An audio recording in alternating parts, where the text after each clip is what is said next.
strangely here. Forget it. The point is, now I'm convinced this place is crafted by the Library of Babel solely for you, detached from all time and space dimensions. Time flows strangely here. Did our meeting here really happen in the order I remember?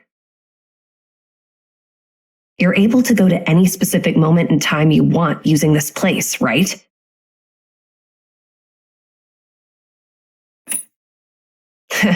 You've been watching us all along. But when will you realize your own terrifying self? At this very moment, what lens are you using to observe us? All right, enough chit-chat. Come on, use your amazing powers to take us to the next destination, will you? Even though he's just a noisy brat, still, let's not miss our appointment with the kid.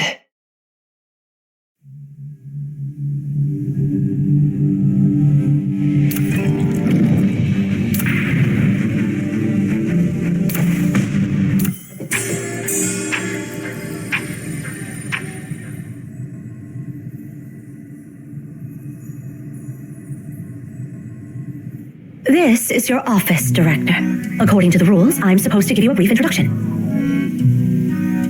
Skip the introduction. Just give me the key to the file cabinet behind the mural and the key to the safe in the hidden compartment in the floor. Oh, and the code to the gate in the hidden compartment behind the large bookshelf. Forget it. I'll crack it myself. How many times have you sneaked in before? Besides the times you caught me? I don't remember, but who cares? This place is mine now. Got anything else to report? If not, just leave me alone. This is the password for the Tower of Babel's core server, along with the key to the first original archive of historical documents. And here, the highest authority password for the CAVE Central Database. Are you even listening, Director? The CAVE leaders have been notified about the change in MAON's leadership, and they're planning a remote meeting this afternoon. Put it off. Huh? Or, better yet, you can attend in my place. I didn't become the director just to listen to those blabbering idiots. Enki. We are MAON, the mouthpieces of the gods. We are obliged to listen to the prayers of the travelers from all directions and solve their problems. This has been the teaching of the MAON since it was founded.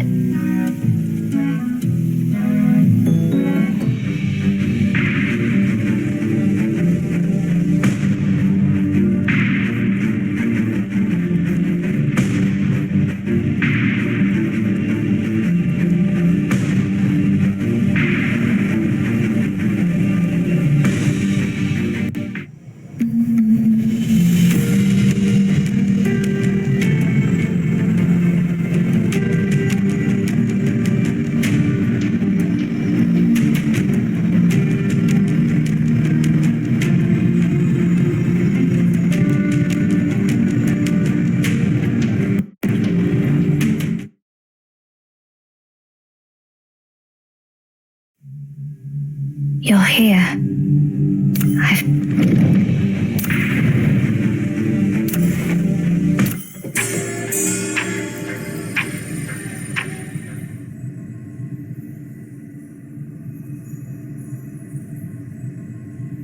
This is your office. Are you even listening? Enki, you are now our director, our spokesperson. You must take your responsibility seriously. It's not something you can just say no to.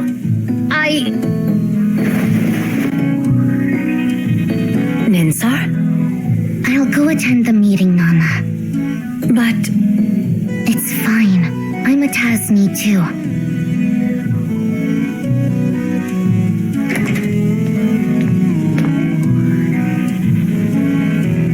Back from the meeting with that bunch of morons? Anything interesting? Well, Well, forget about those idiots. I'm about to optimize the foolproof door to version 8.0. Come and see what other questions I can add here.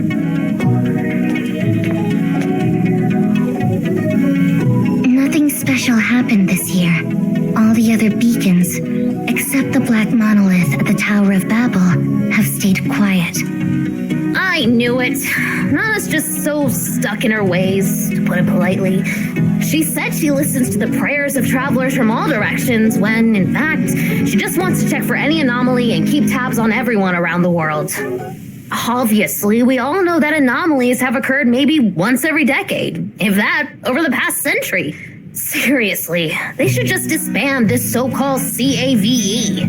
When was the last time we heard anything about Nemesis? They've been gone for years. If you ask me, they're smarter for bailing early after seeing the writing on the wall. But something interesting is going on between Polestar and Cyril. What's so interesting about countries' politics? They can do whatever for all I care. It's always about famine, plague, and war. Same old boring stuff over and over again. Unoriginal and incredibly stupid. They're having a contest about the same old boring stuff. What kind of contest? They're seeing who can break the speed limit of 7.9 kilometers per second first. So, who will win? Cyril. How much longer till they do it? 24 years from now. I guess I'll have to pick up my pace. Pick up your pace for what? Answer my question, Enki. Or the foolproof door version 8.0, of course. Once it's done, no one will be able to disturb me anymore. This time, I'll add 1,000 questions so those dimwits won't be able to finish the game within their lifetime.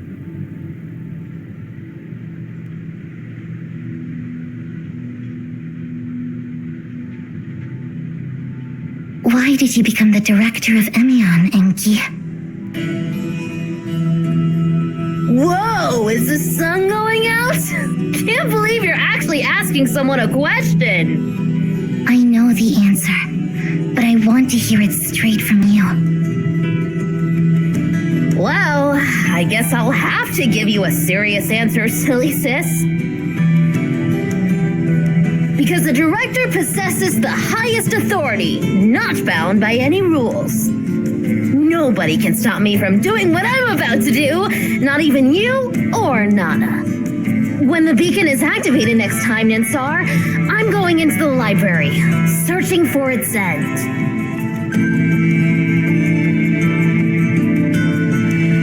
Finally, my journey will begin! Be happy for me, sis!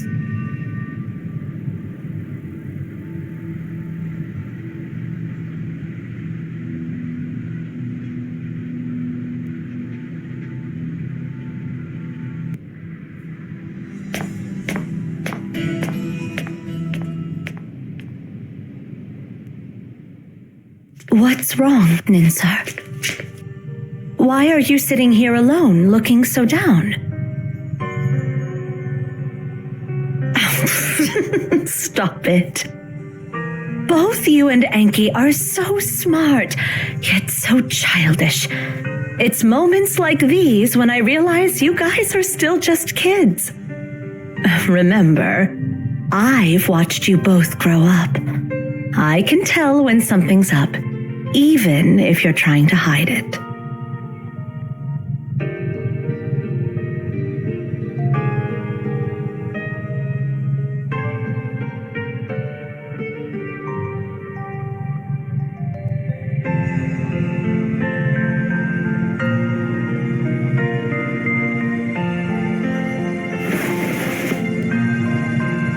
Nana, I'm here.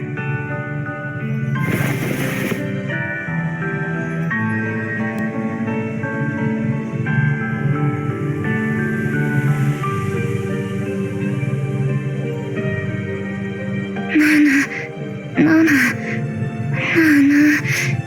Menhidwana. about to leave, isn't he? Yes.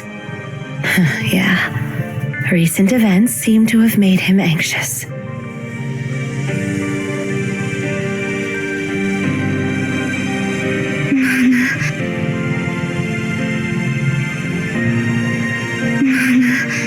Can we shoot down those artificial satellites made by Polestar and Cyril? Well, if you asked me to destroy the moon, I'd be tempted to give it a shot. Unfortunately, we can't, Ninsar. We can't interfere with those processes.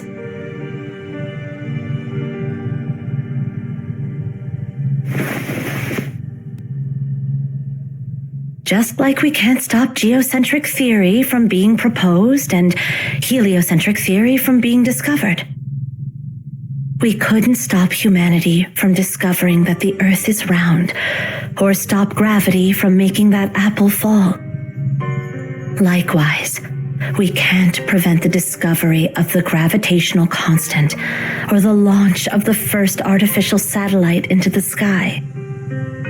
Sooner or later, the rationality of this world will reach a point where it won't tolerate anomalies. Or us. At that time, we'll quietly step off the stage for the sake of our compatriots still living in the cave. No need to be sad about it. It's an inevitable process. An unstoppable tide. Sleep, Ninsar, my sweet girl.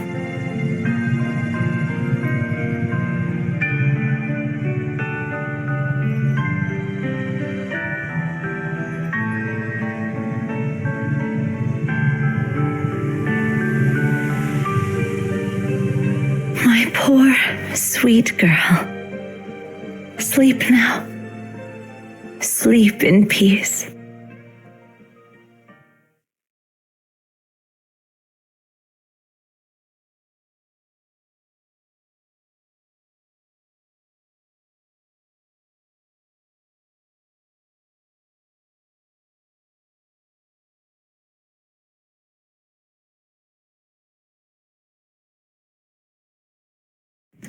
What are you doing, Enki?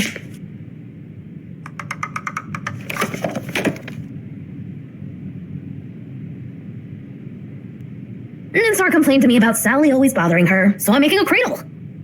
This will help Sally fall asleep. Don't treat Sally like she's some annoying cat. And wait, you're turning Ninsar's clock into a cradle? Isn't that hers? But Sally is an annoying cat. She's always following us around. Oh, fine.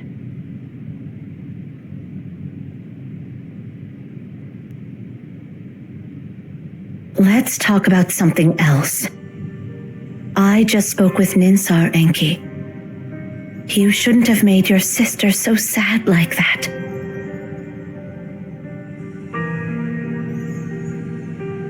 She wasn't sad at all, silly Nana. It was all an act. She doesn't get sad. Fine. Whatever you say. Actually, I didn't come to talk about your sister either.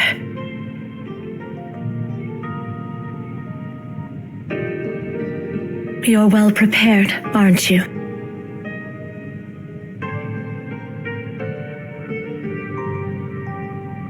I am. Are you here to stop me, Enhudwana? Just so you know, even if it's you, I won't back down this time. Of course not. When your father, Tasney, brought you back from the library, I had a feeling this day would come. You're pretty much like him, and even more like your mother.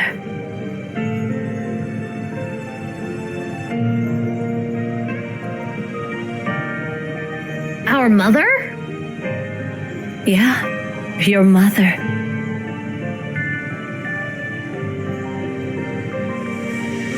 Your mom was even more daring than your dad.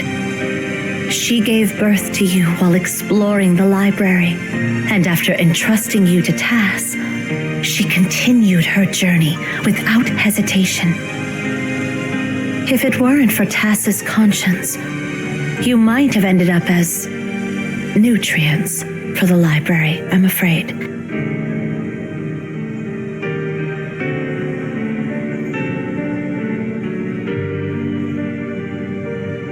That's a shame. Such a shame. Why would he go back for an independent life that only inherited half of his genetic information? Your reaction is truly unusual. But yeah, that's what makes you their child. It's love, Enki. The answer is love. His love for you overcame his faith, and his desire to ensure your survival surpassed his longing for the path ahead.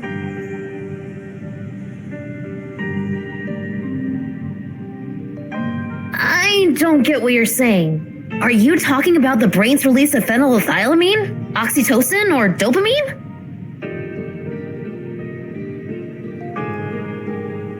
No, none of those. Remember this, Enki. No matter what, you and Ninsar are human beings. Only by understanding the vulnerability of being human can you appreciate the significance of strength. And only by knowing the brevity of life can you see the splendor of eternity. Once you understand what I'm talking about, you'll truly become an adult, instead of a kid driven purely by curiosity. I don't like that look you are giving me, like I'm an idiot. Well, you are. You know what? You've been calling others idiots this whole time, but you've never realized your own foolishness. Who's the real silly one here? Hey, I'm not silly. All right, you're not.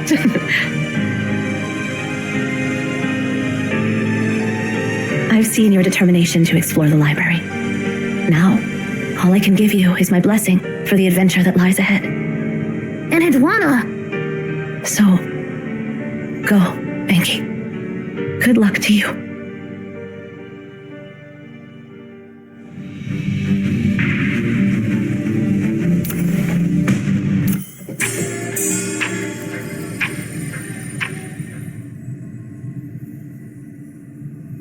I am his mentor, the 372nd director of MAN, and the greatest genius this tower has ever known, beyond the reach of all.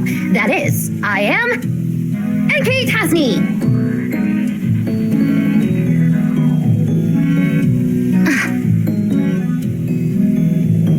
Oh, I forgot to mention. My full name is Ninsar Tasni, and the director Tasni you mentioned is my younger brother. Because you didn't ask? I don't give out answers unless I'm asked. Huh? What's up with all the silence? Why did everyone suddenly get so quiet?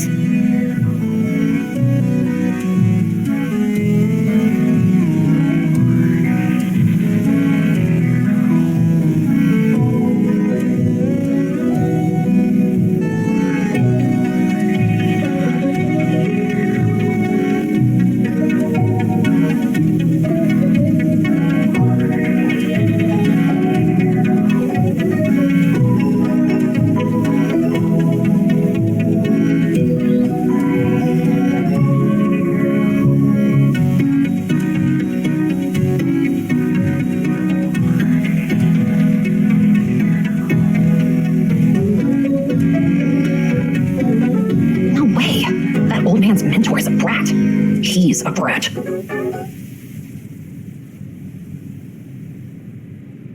Hey, who do you think you're talking to? Cosmos respects me very much. Although he's a mediocrity, he's my apprentice. I can't just let your rude words slide. No way. That old man's mentor is a brat. He's a brat.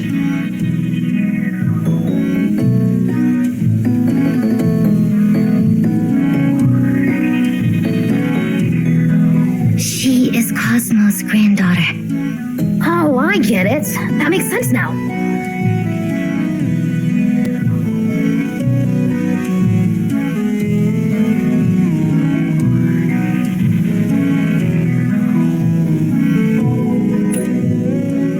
It's pretty much like when I'm always calling Antoine an idiot. She's trying to show affection to me, right?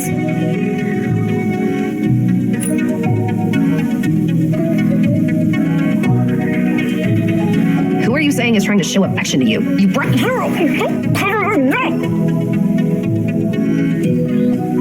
Sorry about her misbehavior. Looks like you're really getting along well. Just like us, right, Ninsar?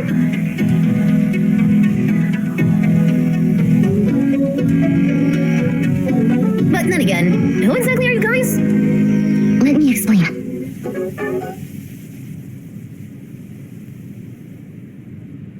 I see. So you've come from 80 years in the future.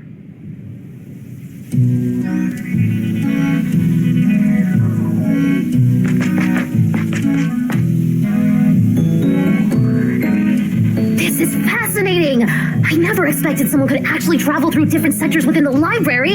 I've gained new insights about this place. Can I touch you?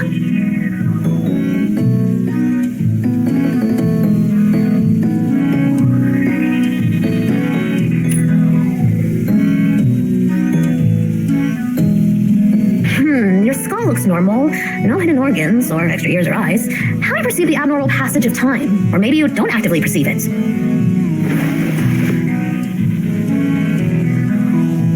7 cervical vertebrae, 12 thoracic vertebrae, and 24 ribs. Your bone structure is just like that of an ordinary human, so what makes you so special?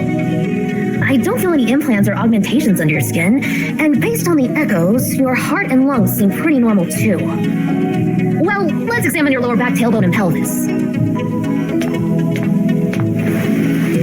Master Anki, please be gentle with Arcia.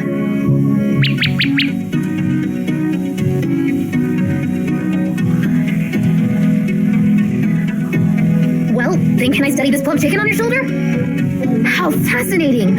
A bird that possesses human intelligence and can transform into pure energy! What exactly are you?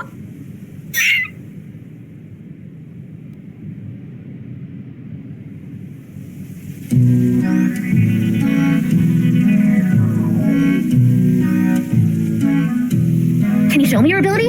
I mean, the ability to travel through different time sectors. Oh, forget it. Never mind. It feels like cheating if you can just go wherever you want. It's dull. I want to savor the novelty of this library fully. I'd rather take a long route than a shortcut.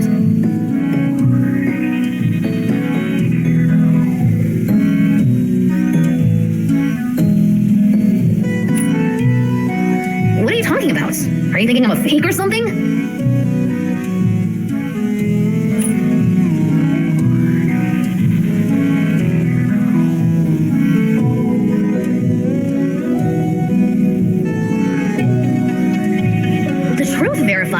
The singularity explosion model? And the complete language? What the heck? I never made any of those. Master Enki, the librarians gave them different names from what you originally called them. The truth verifier is actually the multi-button self-regulating rhythmic hypnotizer. Ah, now I get it. That's a remarkable device. You throw a proposition at it, and it just keeps clattering away all night. Perfect for curing insomnia. But those idiots thought it was a waste to have it by my bedside, so they forced me to hand it over. But before I did, I gave it one final task. There are no propositions in the world that this machine can't prove. If they want to hear it clatter, they can listen to it all they want. So how's it going after 80 years? Is it still clattering away? As you expected, the truth verifier still operates to this day, ceaselessly outputting the proof process. We simply cannot repurpose it. I see. So what about the singularity explosion model you mentioned? That is actually your personal cookbook called Singularity Popcorn. Oh, right! But I thought it was a complete failure. I was trying to calculate the exact space-time coordinates where the shockwave of a singularity explosion would decay just enough to turn corn kernels into popcorn. But the next singularity cycle would take too long for the recipe to come to fruition in my lifetime. So, I took that cookbook into the shredder. Wait, did they retrieve it? Exactly. The librarians retrieved that invaluable book from the shredder. Seriously, I just don't understand what those idiots are thinking. What about this complete language? Which one of my genius creations did they misunderstand this time?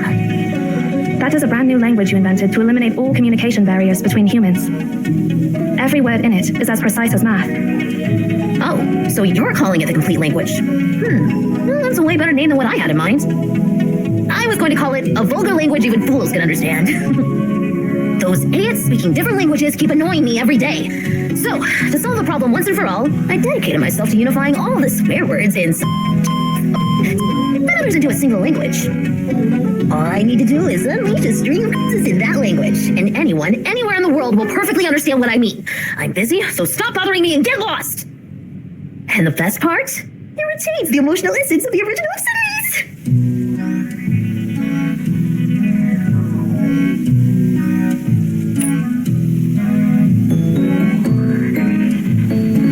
Enki, they're here in this era because they need something from you. Oh, right. You guys are here for that copper sphere, right? Got any specifics on it? Yes, it is here. Awesome, let me take a look.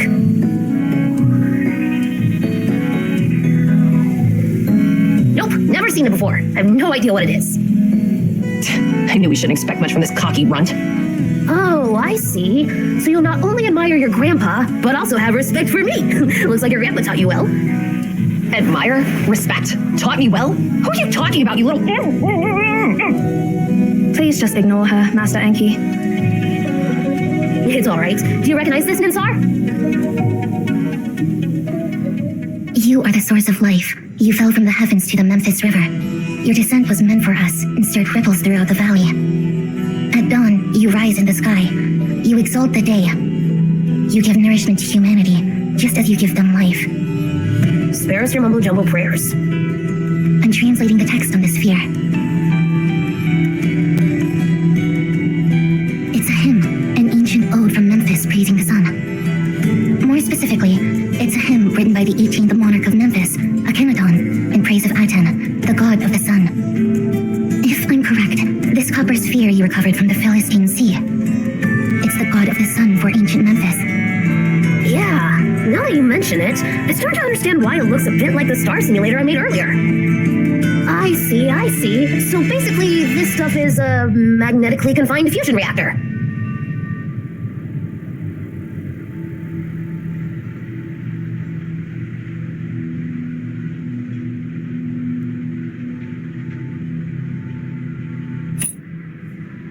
Huh? Tokamak? What is that?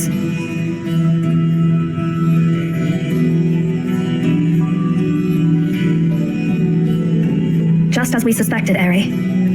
I had a feeling it might be something like that, but I didn't think it would be an actual nuclear explosion. No wonder it obliterates everything. Why are you so surprised? Even the real sun is just a massive fusion reactor.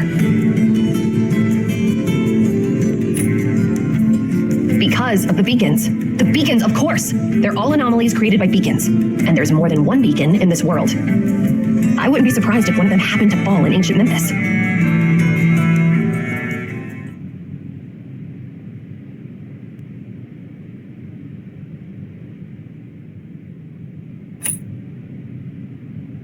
It's not really a god.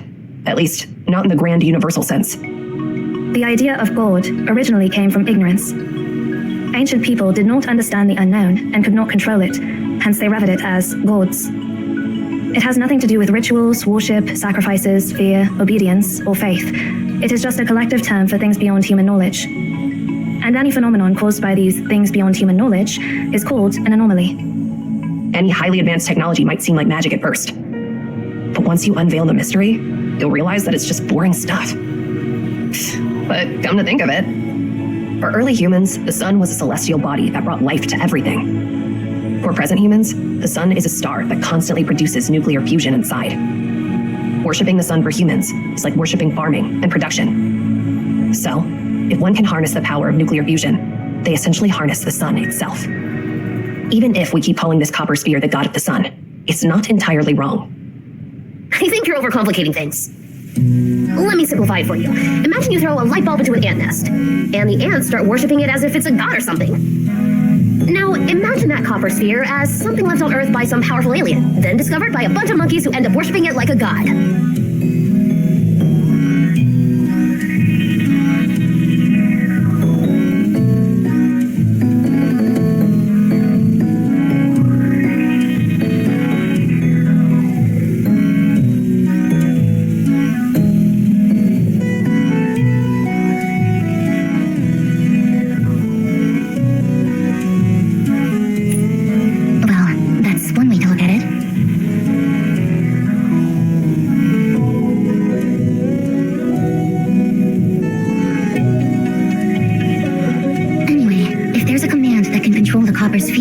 it probably wouldn't be in the language of Memphis, or any human language. It is obvious that this sphere was created by someone else. Let's call them gods for now.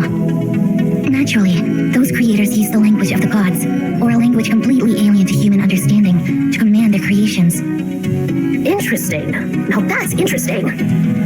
A vulgar language even fools can understand. I mean, the complete language. I didn't complete it when I ventured down the path of no return. Now, if there's a language that commands gods, then I should definitely include it in the complete language. Even God should be able to understand a complete language. While I continue my journey, I'll help you study the sphere and this so-called language of gods to figure out the command you're looking for. How long do you think it will take, Master Enki? 3 years should be enough. Since you can travel through time, meet me in this sector 3 years from now. I'm looking forward to it. Let's see what surprises you will bring.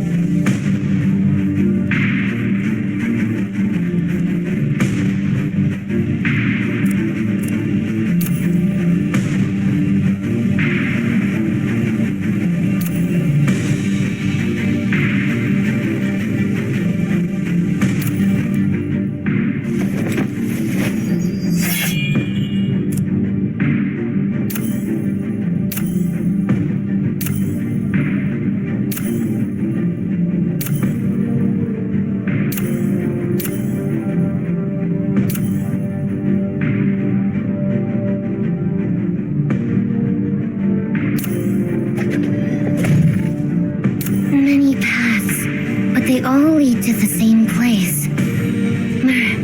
Let's go.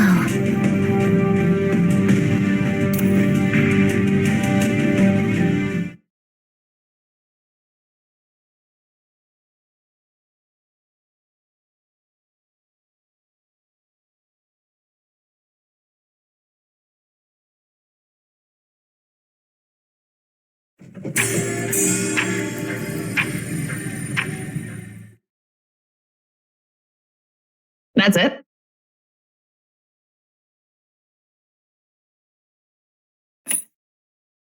Feels like nothing really happened at all. Like always. What did you do exactly?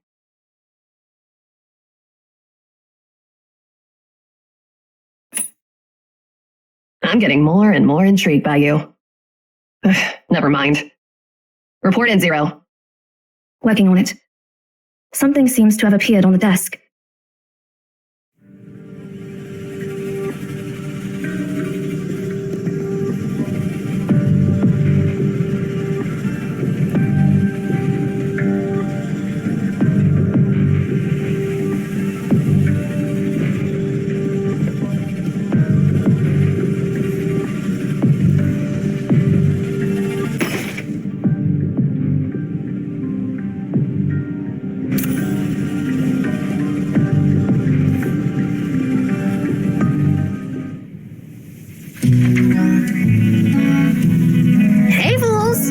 Reading this note, congrats! You've made it to the world 3 years later.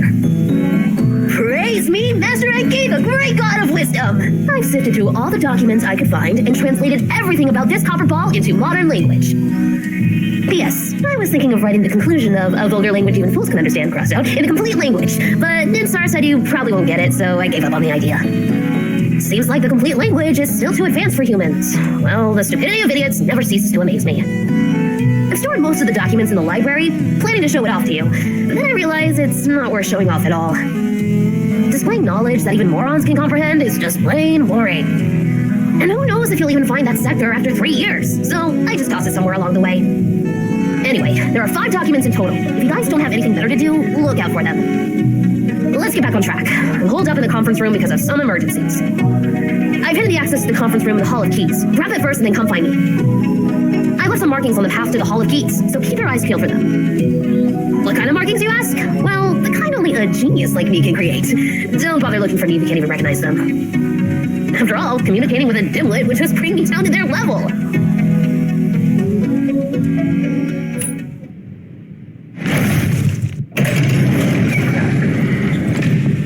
If I catch that pesky brat, I'll give him a beating he won't forget.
is this area in shambles? Is it abandoned?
That must be the marking Master Enki left behind.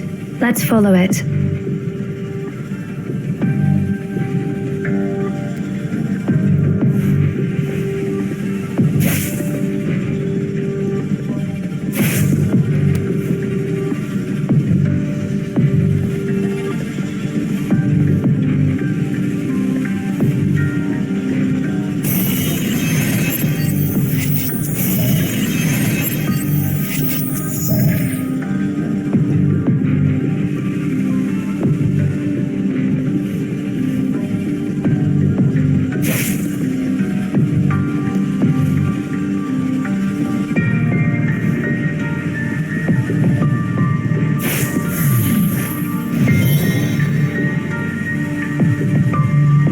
This must be the library Master Enki mentioned in his note.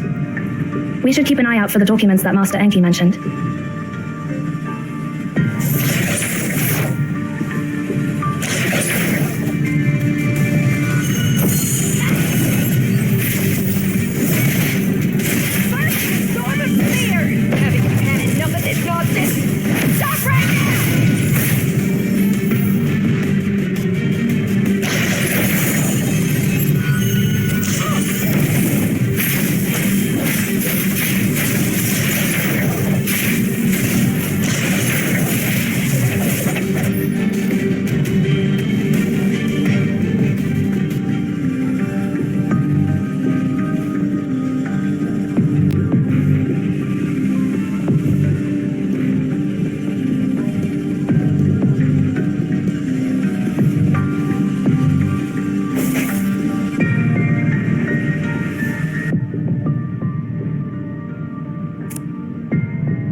It seems most of those who knew the secrets of Akhenaton were killed by the No wonder nothing related to Aten has survived to this day. Once people obtain great power, it's common for them to seek monopolization.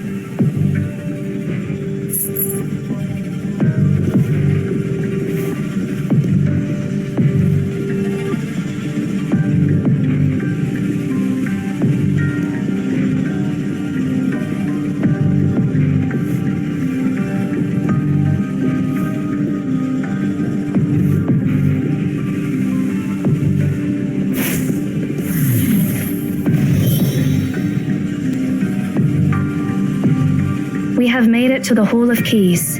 The access mentioned by Master Enki must be here.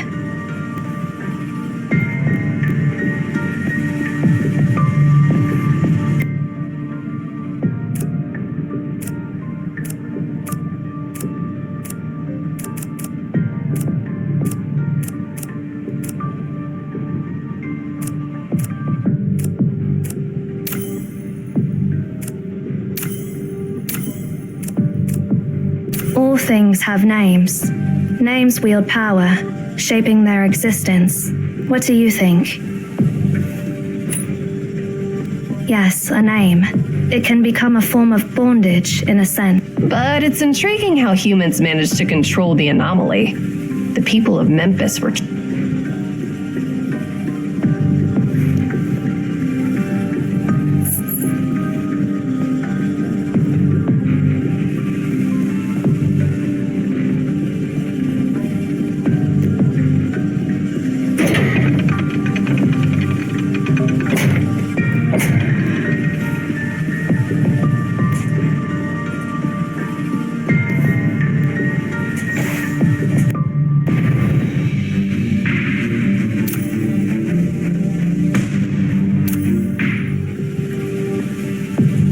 Speaking of that, why isn't that annoying brat waiting for us where we... Is he trying to hide from something?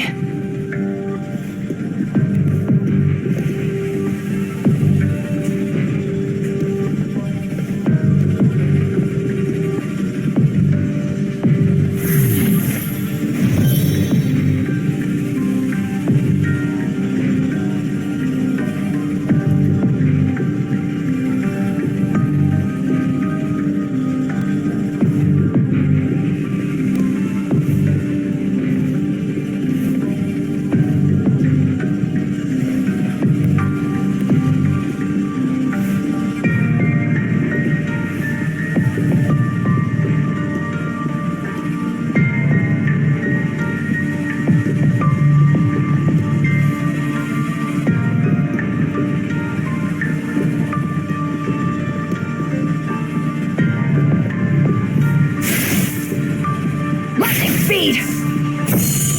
Lightning speed!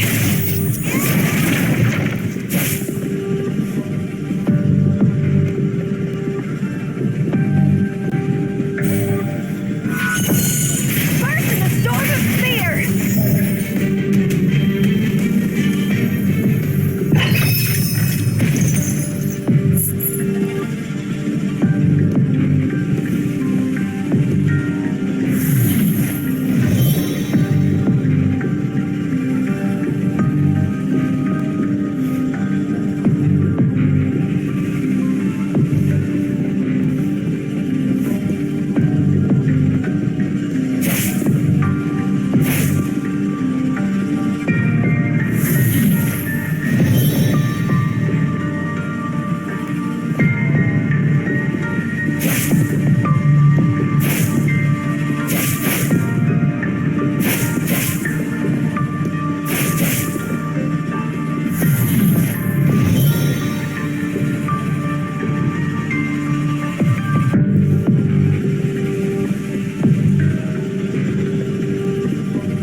It seems there are only two fundamental units in the so-called language of God. What do you think those units are? First in the storm of fear!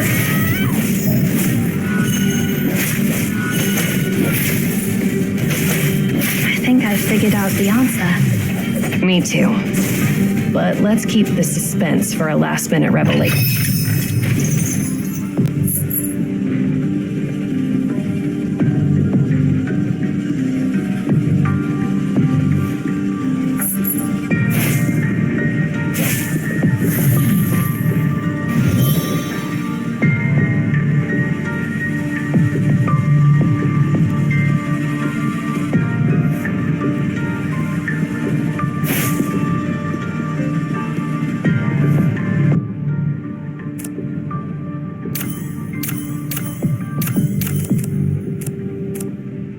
I see. Those mortals attempted to list all the instructions of the gods through the method of exhaustion. That was... Let's forget for a moment how absurd it was for them to treat a brass ball as their god, and the human ambition is only admirable in moments like these.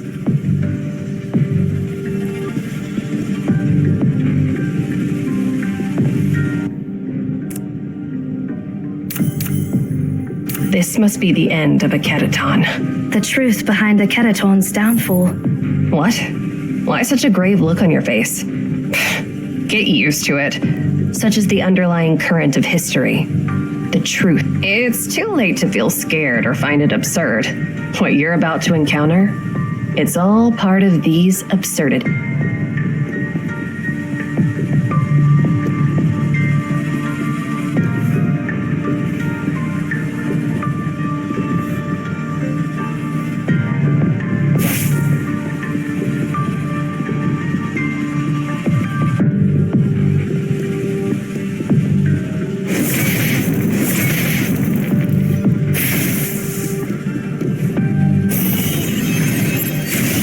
The storm of fear!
The conference hall is just below.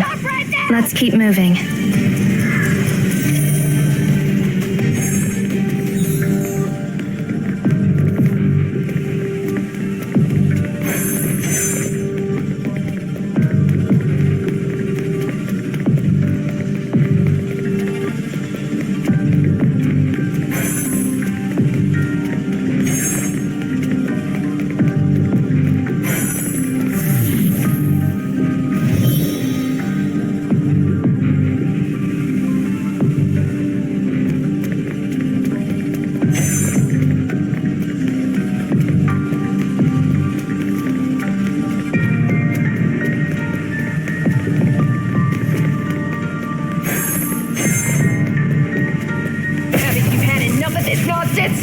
Stop right now!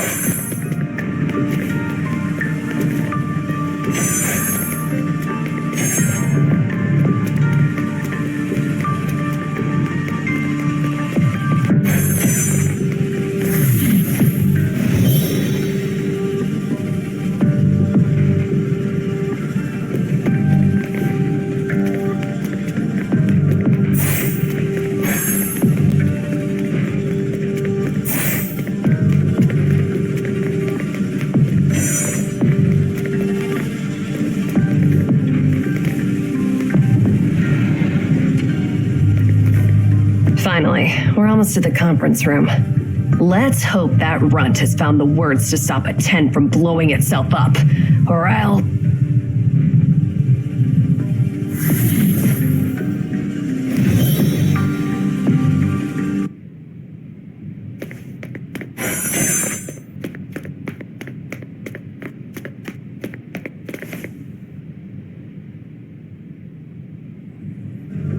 Hey there, fools from 3 years ago. Since you've made it here, you must have found the instructions I left behind, right? Did you collect all 5 documents?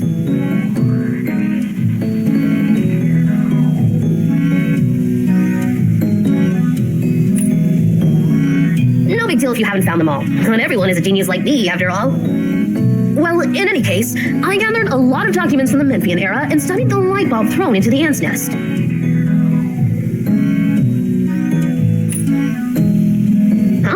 Aren't we talking about the copper sphere you showed me earlier? Aren't you looking for a way to turn it off? Well, I managed to decipher the language of its creator.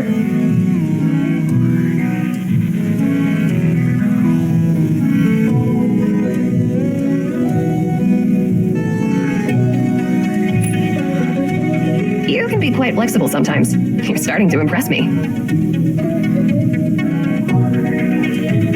It was a piece of cake, really. But honestly, when I found the answer, I was a bit disappointed.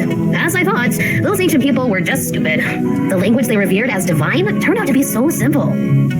Well, let me start from the beginning. Thousands of years ago, there was another beacon in Memphis, and it created an anomaly that enveloped the entire city of Akedaton, turning it into perpetual night. The only source of light in Akedaton was a metallic sphere that emanated light and heat nonstop, just like the sun. Amenhotep, the 18th monarch of Memphis, honored it as the god of the sun. He named it Aten, and changed his own name to Akedaton, which means the soul of Aten. The so-called language of the gods recorded in the ancient Memphis documents can be easily understood by any math professor in our time, and even more so in your time. If you've been to school, you should understand its true nature. In the Memphian language, Aten is referred to Aten, where A stands for 0 and Ten stands for 1. In their literature, all prayers related to Aten consist of only these 2 syllables. Seriously, it's getting tiresome explaining something as simple as a language with 2 elements. What's it called again?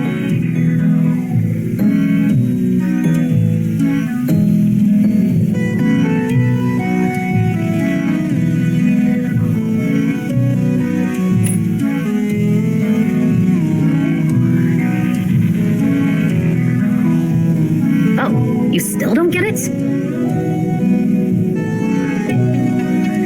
The language of the god? It's binary! It's funny how millions of people worship the god of the sun, trying to please it with their prayers. But in reality, the god was waiting for them to give it commands. It responded not because it was happy, but because they happened to stumble upon the correct code. I delved into your era over the past 3 years, of course mostly with information provided by Ninsar. It makes me laugh whenever I think about Akhenaten's capital city. It must have been like a keyboard, with each prayer being a key. countless people spent decades typing away, finally stumbling upon a few valid commands, which they carefully transcribed and preserved as oracles. They could have commanded the sun to rise, yet they knelt to pray to it. Is there anything more stupid than that?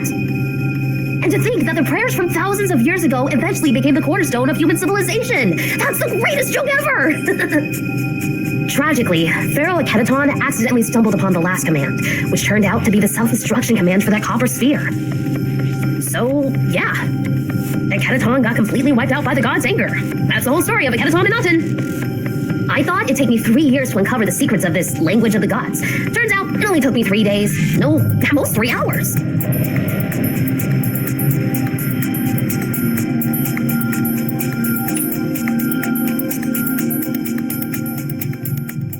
About that, well, you know. Let's not dwell on that for now. Don't try to change the subject, you little brat. Speaking of which, Master Enki, where's Lady Ninsar?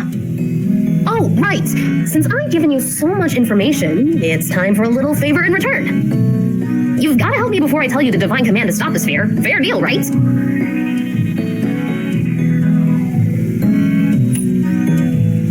What are you talking about? Aren't you a director too? Actually, not long after we parted ways with you, I had an argument with Ninsar, and that's why I'm hiding out here.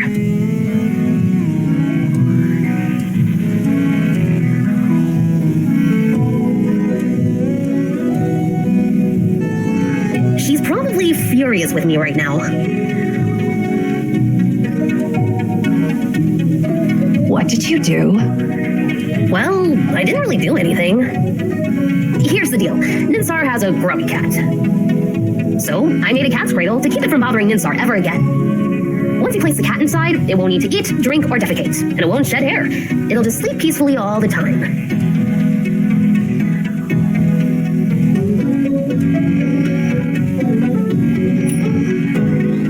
Huh? What are you even talking about? It's just a cat cradle, the most ordinary kind. And what happened then, Master Enki? Making a questionable device wouldn't make your sister that mad, right? Well, the thing is, I made that cradle using a clock she had restored. Come on, it's not that big a deal, right? Why would she be so angry?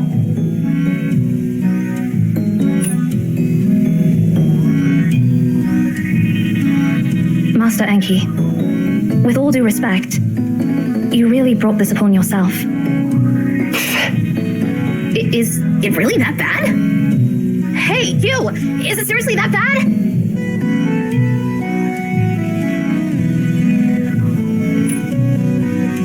Ah! She was furious when she found out. She even tried to stuff me in that cradle. I managed to run away and ended up completely separated from her. Anyway, please help me out. I have no clue how to calm her down this time.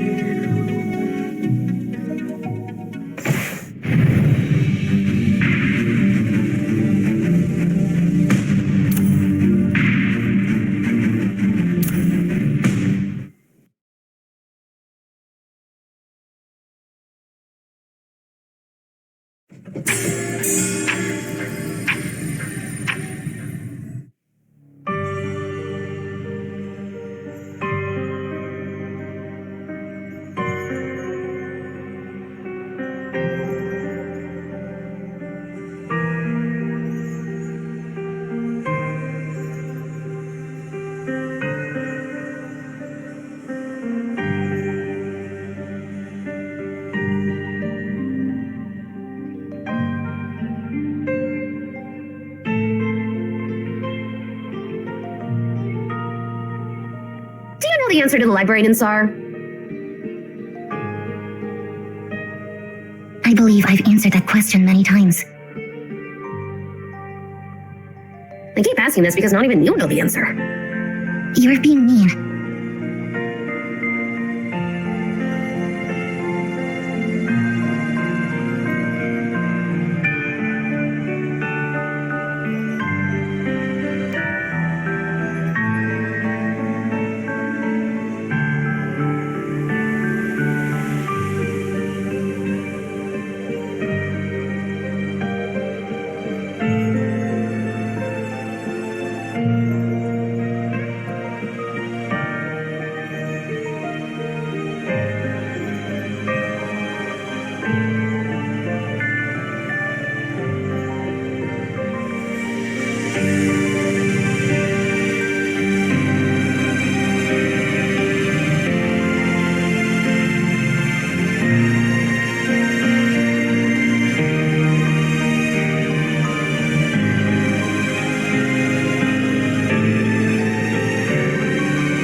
our father embarked on a path of no return.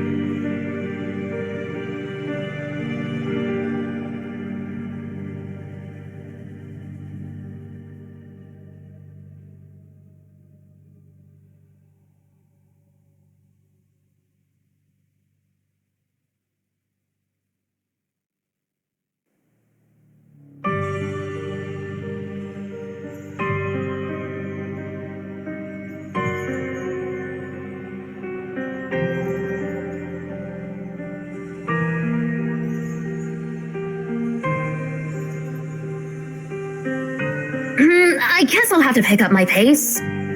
Pick up your pace for what?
You're the successors from the future.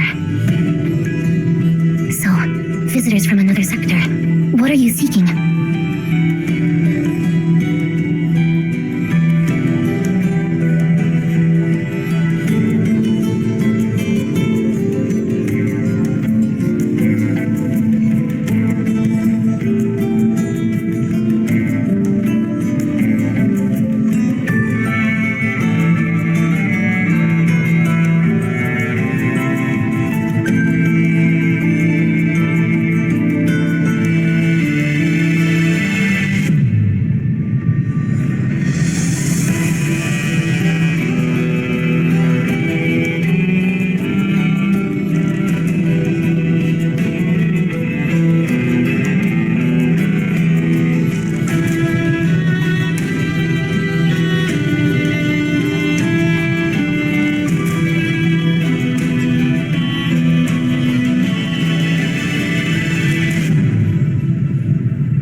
Anyway, please help me out.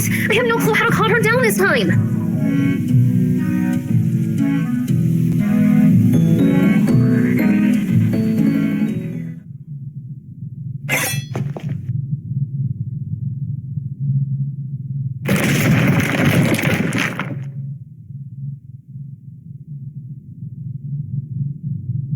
Whoa!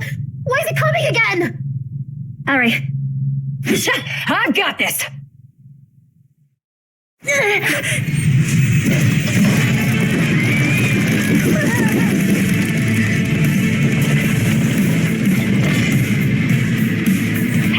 pesky brat! How am I supposed to make this monster stop? Attack the clockwork behind it! That powers the entire mechanism!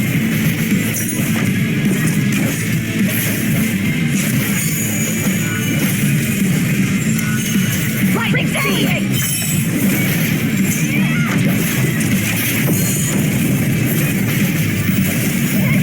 Wait, we can make good use of this large gear.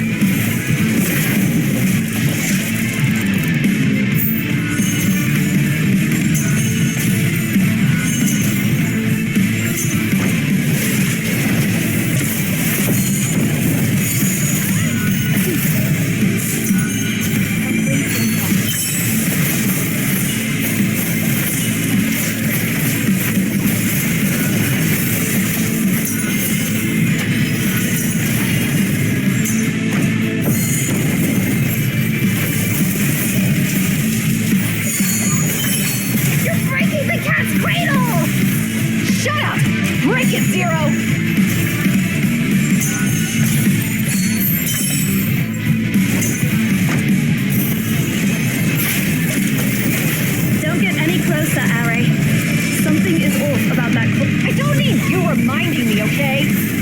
So your cat's cradle here is equipped with a star annihilator?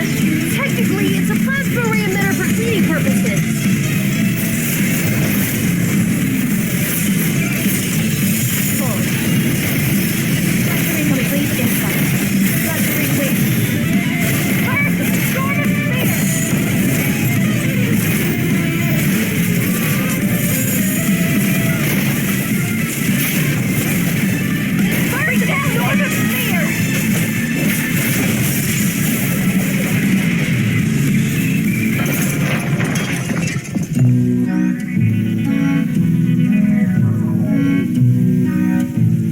Ridiculous. Who in their right mind would add so many weapons to the so-called cat's cradle? No!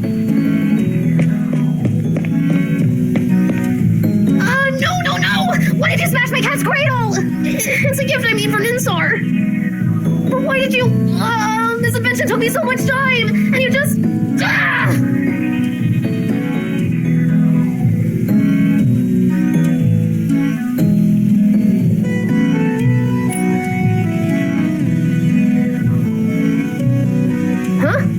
That's a great name!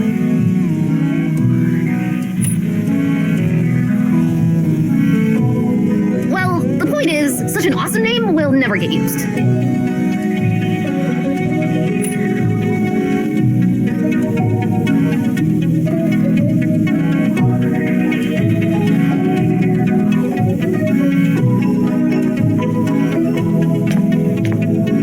I'm sorry for tampering with your clock. I'm really sorry. Just don't be mad at me, sis.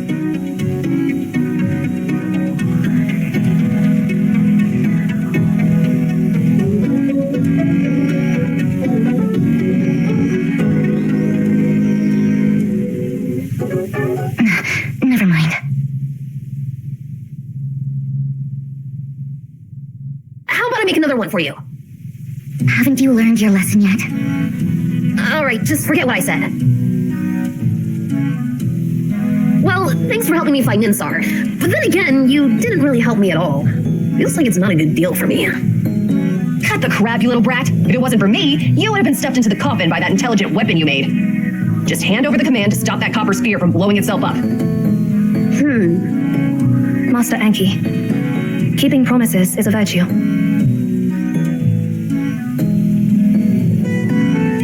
I see. It seems my silly brother bragged to you about something he hasn't actually figured out. It's true that he figured out the grammar of the language of the gods without too much effort, but knowing the grammar and knowing the specific words are two different things. For the past 3 years, Enki has been trying relentlessly to decipher the command to stop Aten from self-destructing. Unfortunately, there are very few examples left in the ancient Memphis text, and he didn't have enough material for semantic and logical analysis. That's why the progress has been slow. Oh, yeah, that's what happened. There should be a complete list of Aten's commands in this library. No, I mean, there has to be. But heck, how am I supposed to find that list in this mountain of books? Finding a particular leaf in a forest might be easier. Or maybe just give me more samples of Aten's commands. If you want me to find the answer, you should at least tell me the full riddle, right?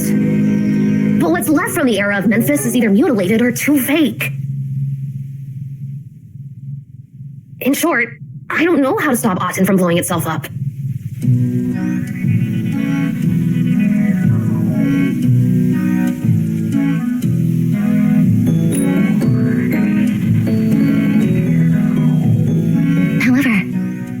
I do have some information.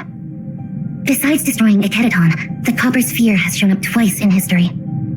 One of them was 2,000 years ago. 2,000 years ago.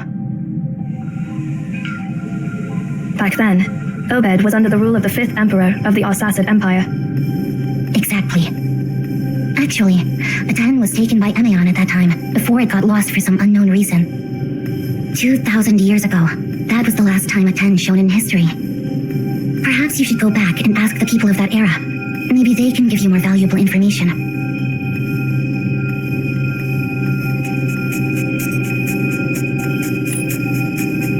You're welcome.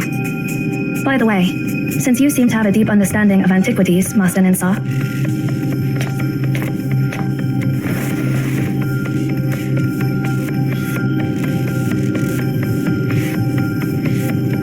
do you know anything about this?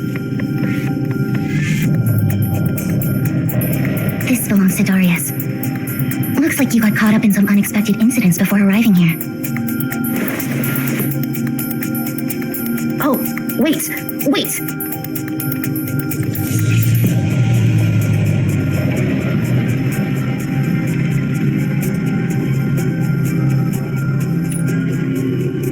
Wait, are you being sarcastic? Ugh, forget it! I just remembered something.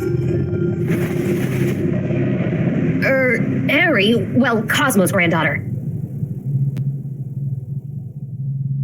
So, it was you from the future who asked Seer to come to me and get the command to stop Aten, right? Indeed. If what Seer said is true. Oops. Now this is bad. Really bad.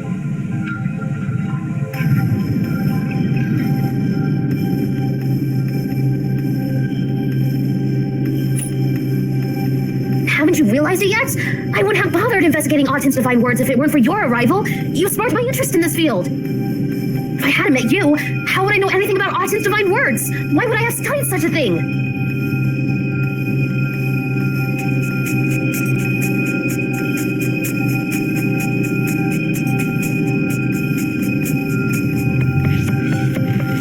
Be careful. The prophecy may actualize itself. Well, that's all the help we can provide. Farewell, my unexpected friends. May we meet again in the future.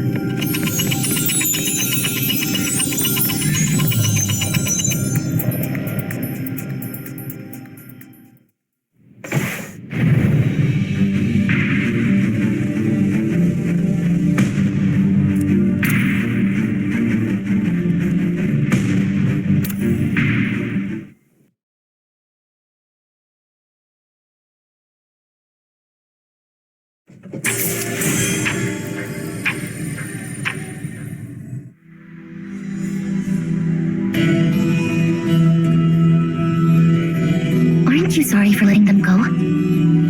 What are you talking about? Why would I be sorry? I'm talking about that seer. You actually want to study their inner workings, right? Can't believe you've actually held yourself back. Hey, I don't. I already examined Seer, and based on biological characteristics alone, there's no doubt the Seer is as human as us. As for deeper differences, they can't be studied simply through dissection. I don't want to ruin such a precious specimen. Cosmos is truly amazing to have found such an intriguing toy. It surpasses my imagination. I'll shower him with praise next time I see him. Yeah, I've been telling you for a that your seemingly mediocre apprentice is anything but ordinary.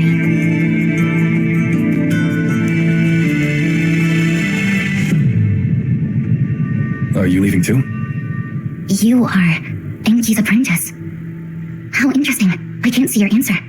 Perhaps you'll reach greater heights than Enki in the future. I'm flattered. Master Enki is a true genius, while I'm just an ordinary person who is lucky to have made it this far. Not many admit their mediocrity. I don't think mediocrity is a derogatory term. A genius is like a lone bird, rejecting everything and having no place to rest. While mediocrity is like a tortoise, knowing its limits and moving towards a single goal. Eventually the tortoise reaches greater heights. A mediocrity with sharp words. What a shame that Enki hasn't seen your true nature. You've hidden your brilliance well. You have beautiful eyes. I believe they will reflect even more valuable things in the future. May your journey ahead be filled with endless surprises and magnificence.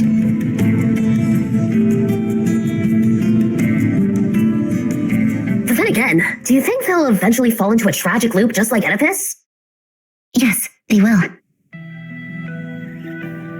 Otherwise...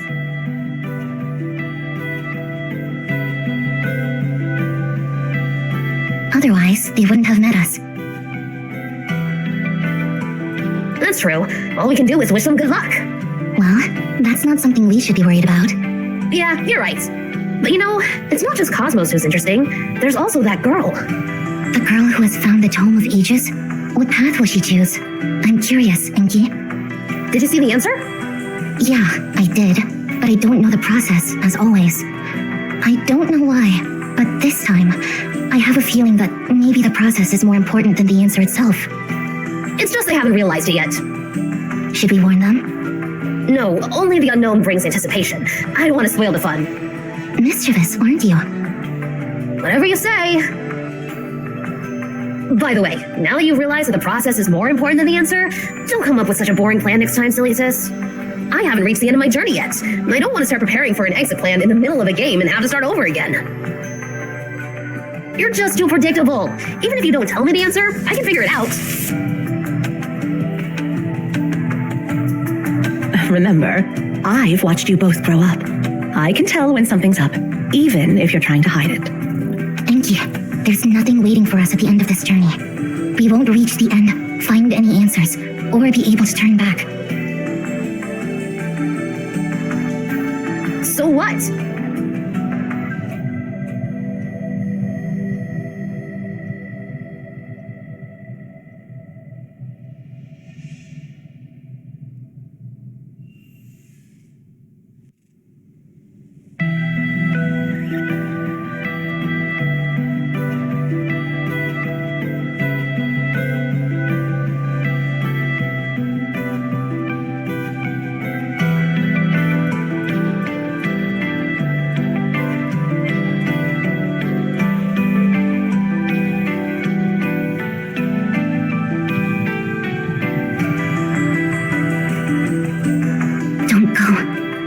How hard we struggle, we are bound by our limited lifespan. As long as we are limited by our mortal bodies, we will never reach the end. Don't go. Don't go. Don't go. Don't go. Don't go. Don't leave me behind.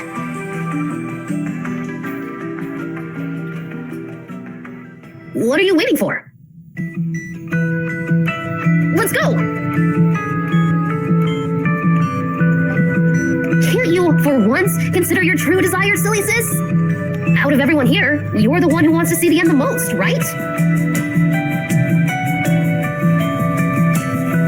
She wasn't sad at all, silly Nana. It was all an act. She doesn't get sad.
depart, all memories of this realm will fade, including me.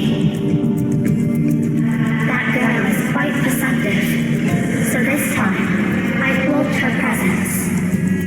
Don't divulge too much to her, and don't place too much trust in her at this moment.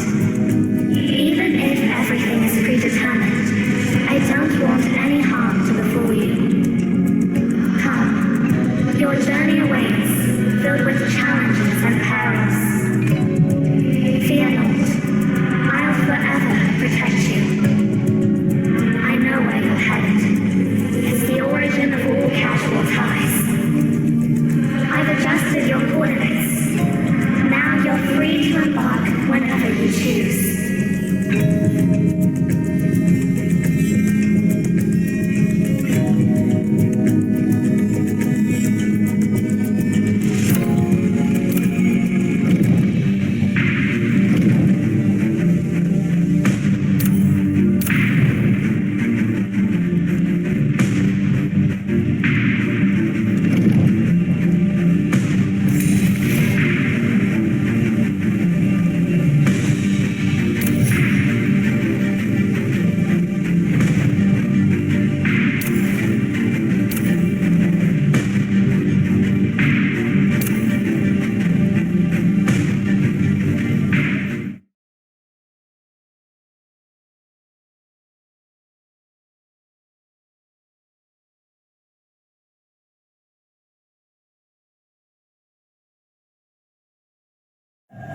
Spread your wings, Ansu.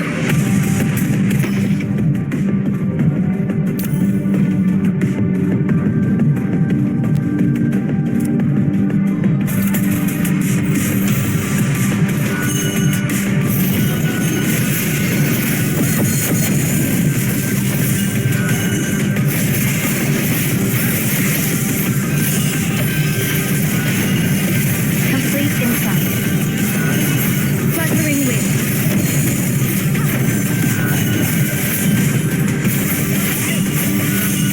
Complete insight.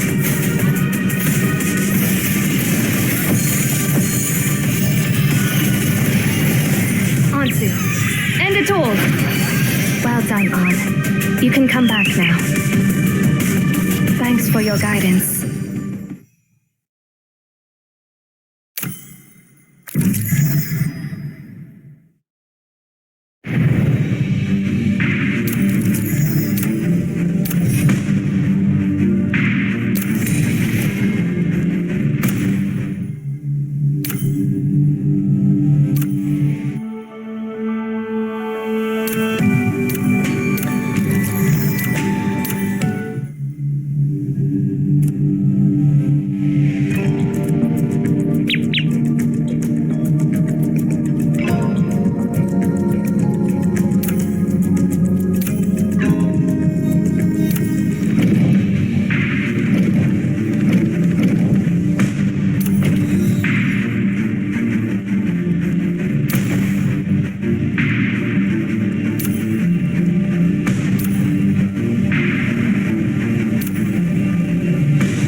Asti, hand me the sword.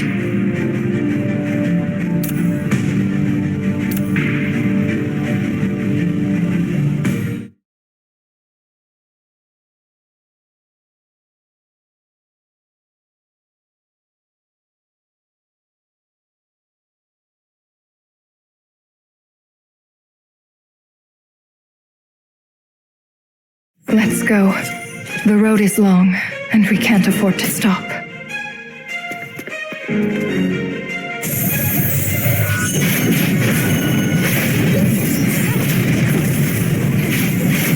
The fire is burning. The fire is burning.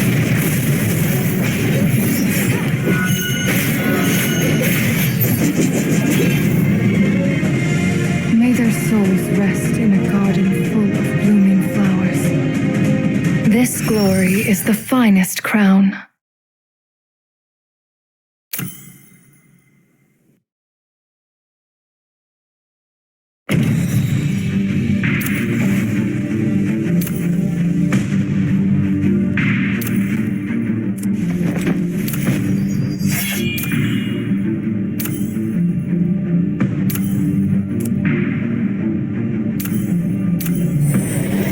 I'll put in the effort when needed.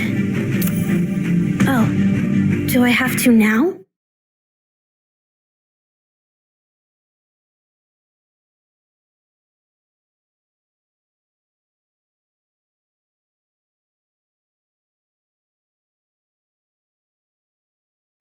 Spread your wings, Ansu.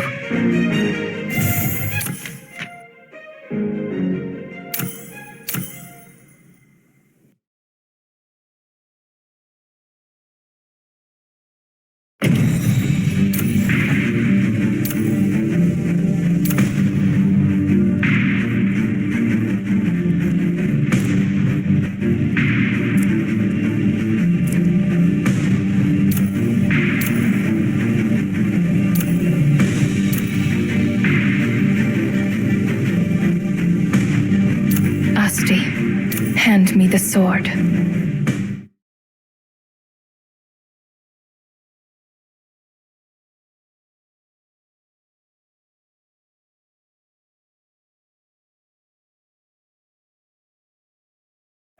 Spread your wings, Ansu.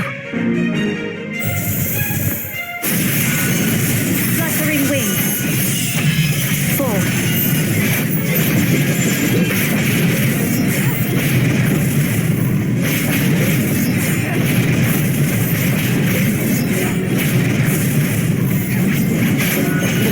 Forgive all sins, blooming from the flames. In the name of Florence, may their souls rest in a garden full of blooming flowers. This glory is the finest crown.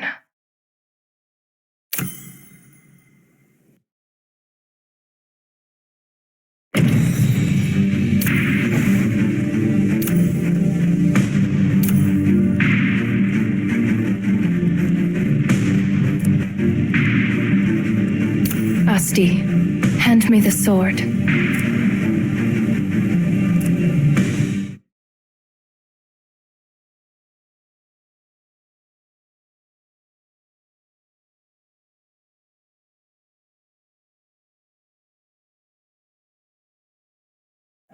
Spread your wings, Ansu.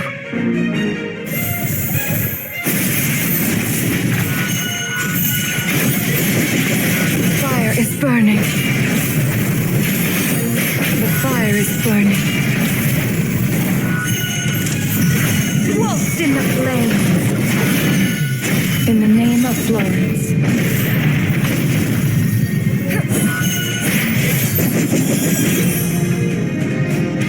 The midnight tolls. It is time for the banquet to conclude. This glory is the finest crown.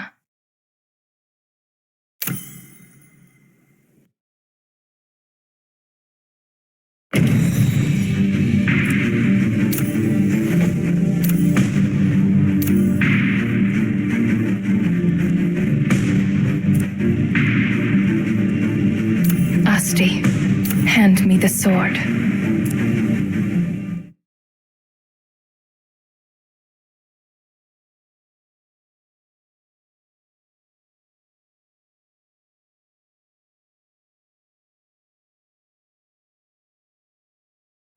Spread your wings, Ansu.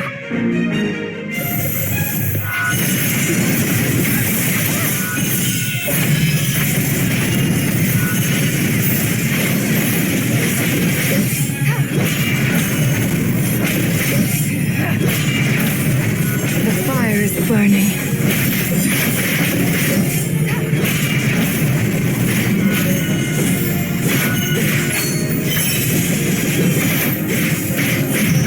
Waltz in the flames.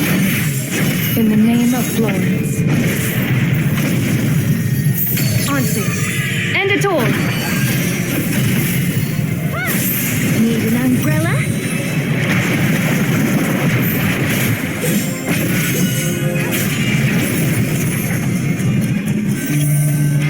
The midnight tolls. It is time for the banquet to conclude. This glory is the finest crown.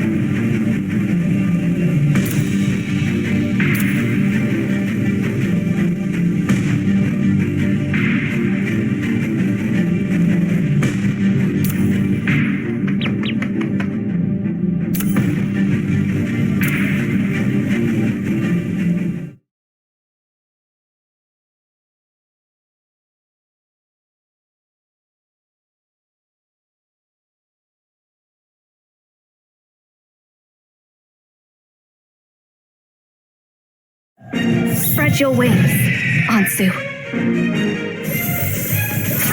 Fluttering wings.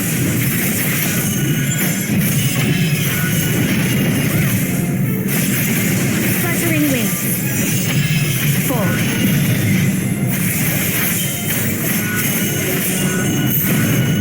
First.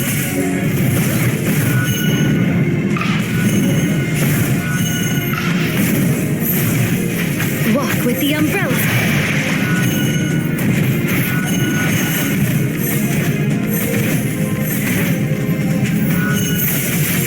Fluttering wings.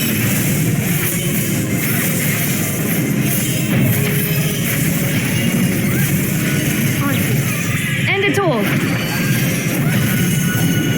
Complete insight.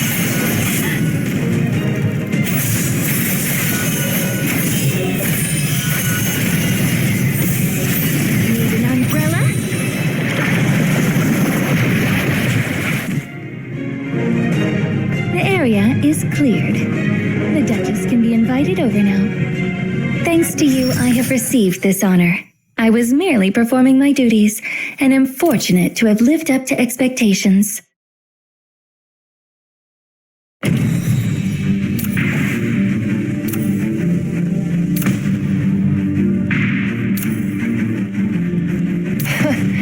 Not even Cosmos would dare to boss me around like you do.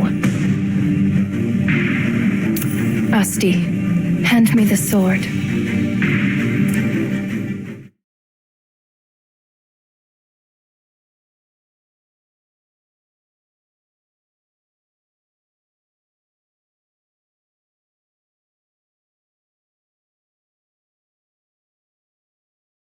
Spread your wings, Ansu. Fluttering wings.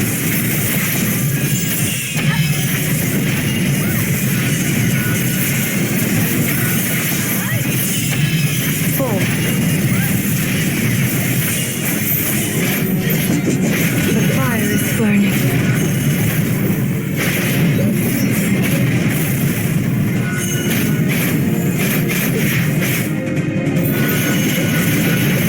Ansu, end it all. Blooming from the flames. In the name of Florence. May their souls rest in a garden full of blooming flowers. This glory is the finest crown.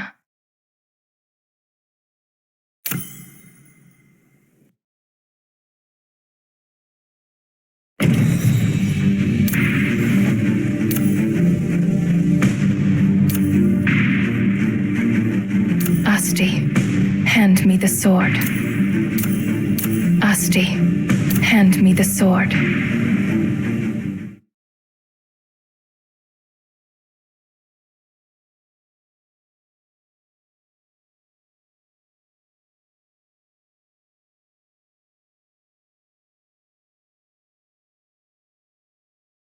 Spread your wings, Ansu.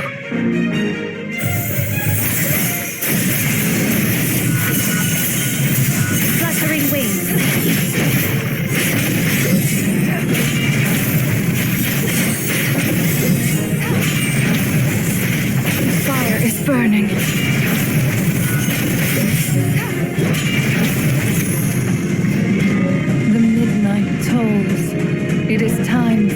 banquet to conclude. This glory is the finest crown.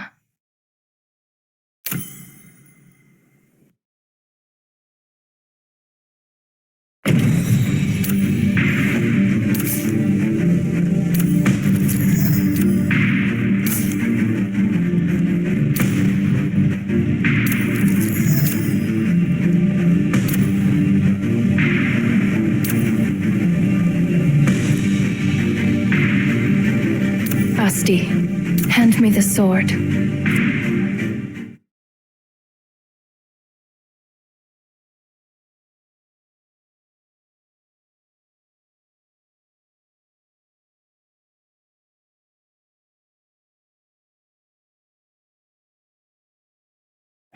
Spread your wings, Ansu.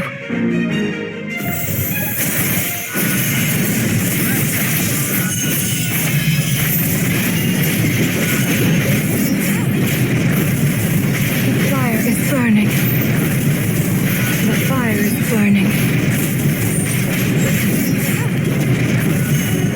The fire looming burning from the flames. In the name of Florence.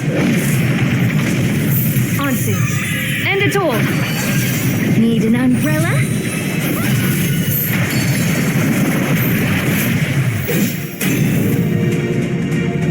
May their souls rest in a garden full of blooming flowers. This glory is the finest crown.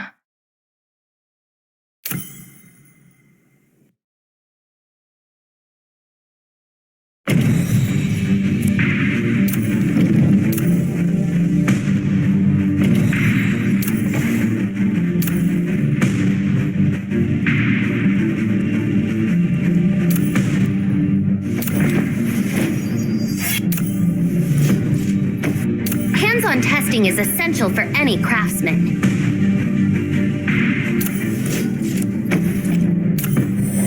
I'll put in the effort when needed. Oh, do I have to now?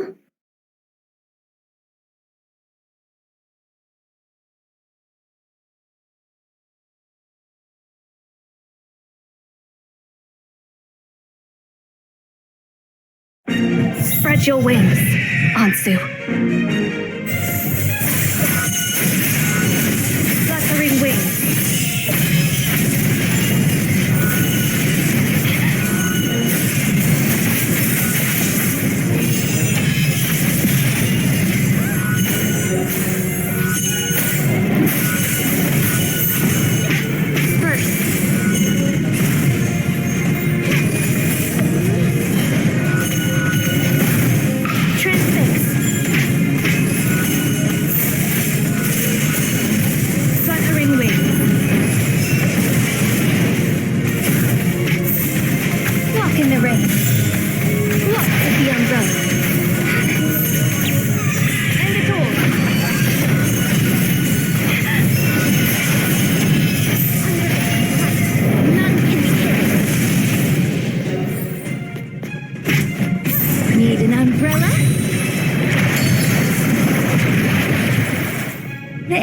Is cleared. The Duchess can be invited over now. Thanks to you, I have received this honor. I was merely performing my duties and am fortunate to have lived up to expectations.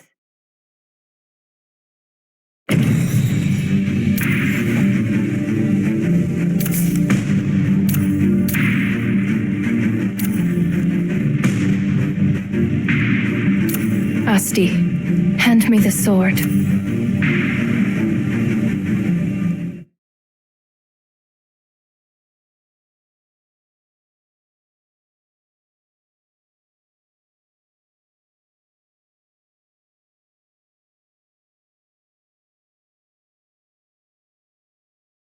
Spread your wings, Ansu.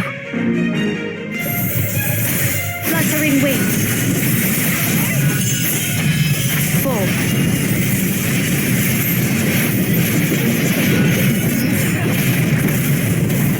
The fire is burning.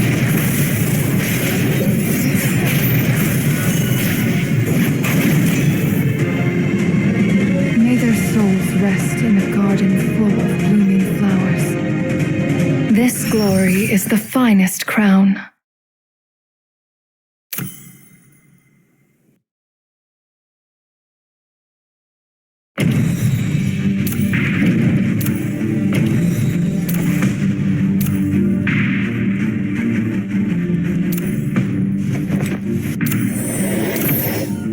I'll put in the effort when needed. Oh, do I have to now?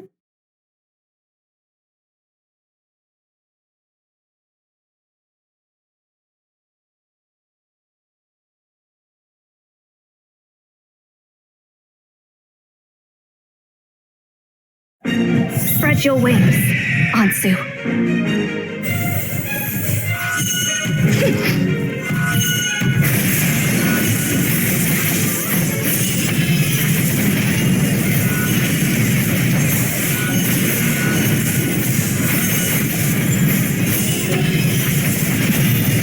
Complete insight.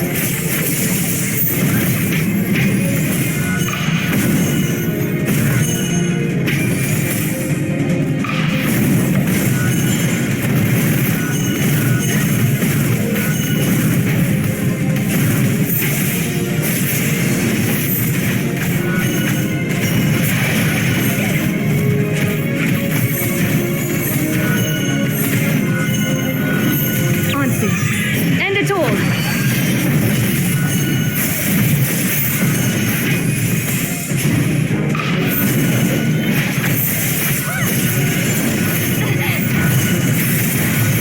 Need an umbrella? Walk in the rain. Under the bright light, none can be hidden. All evils fade away.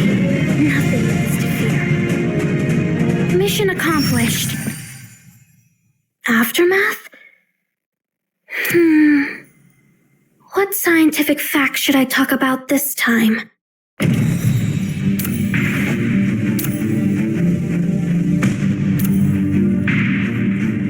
Asti, hand me the sword.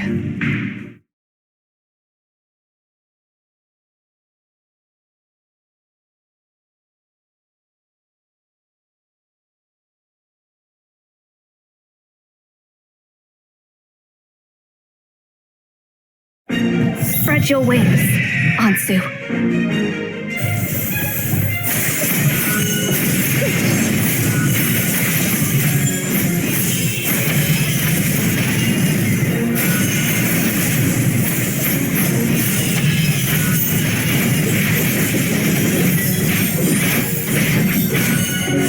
Fire is burning. The fire is burning. Waltz in the flames. In the name of Florence, the midnight tolls. It is time for the banquet to conclude. This glory is the finest crown.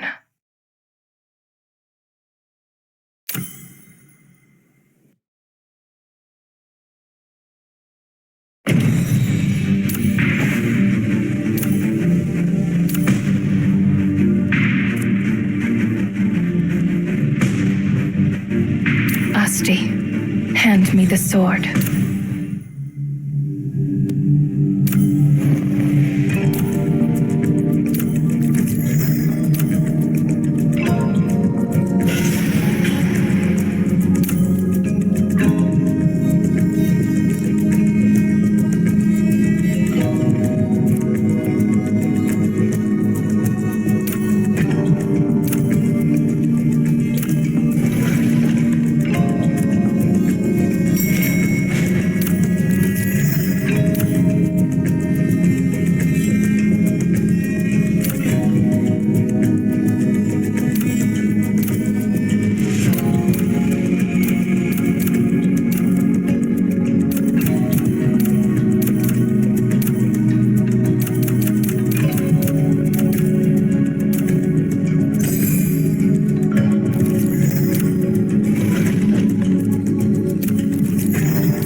like you've run into a bit of trouble. Interesting fellow.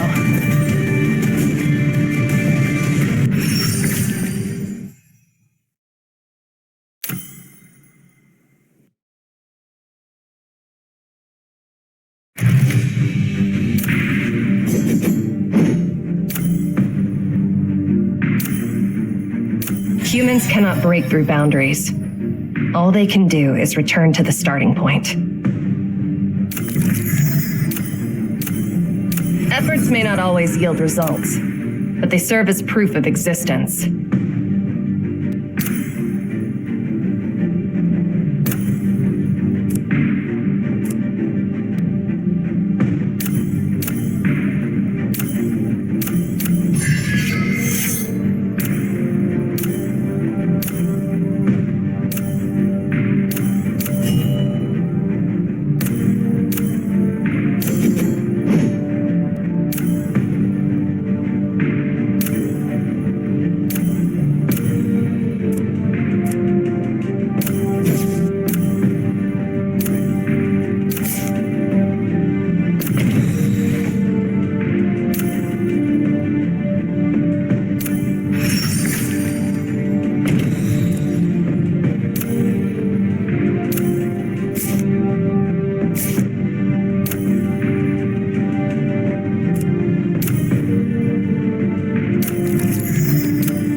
It looks like the moon is currently in its full phase.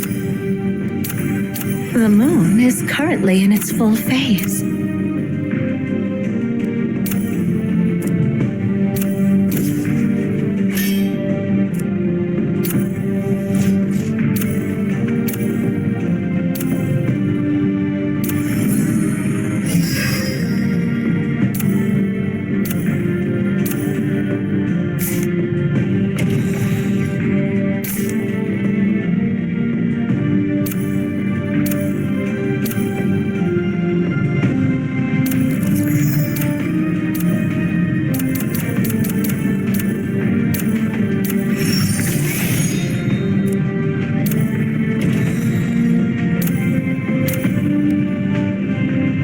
I seem to see more things. Are those memories really mine?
I will record these experiences.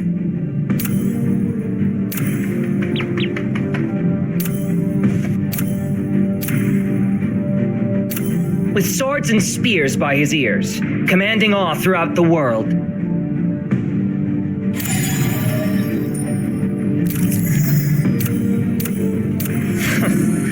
Quite interesting.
Spread your wings, Ansu.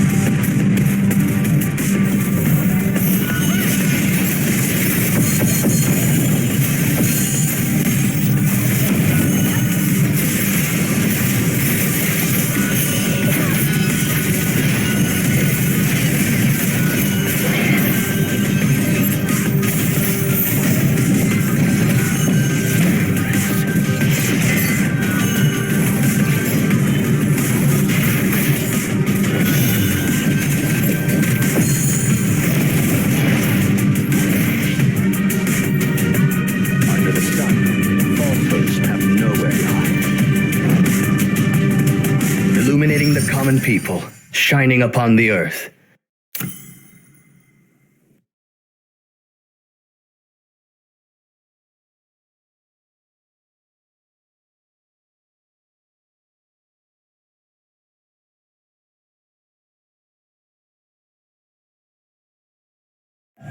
Spread your wings, Ansu.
For your guidance.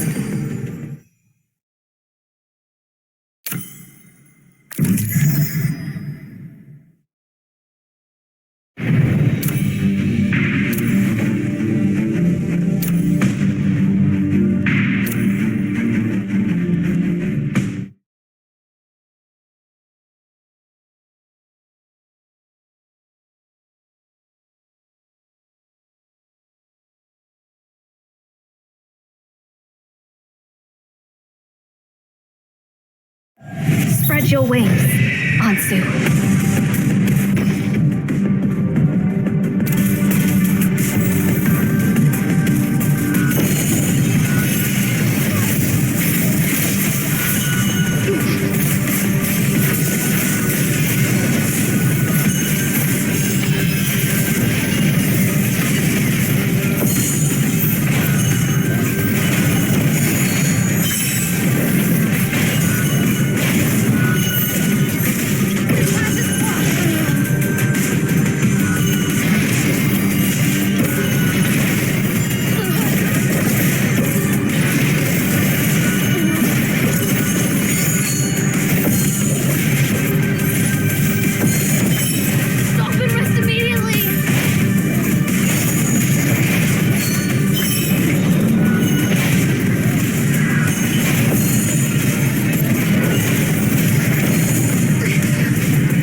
For your guidance.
large.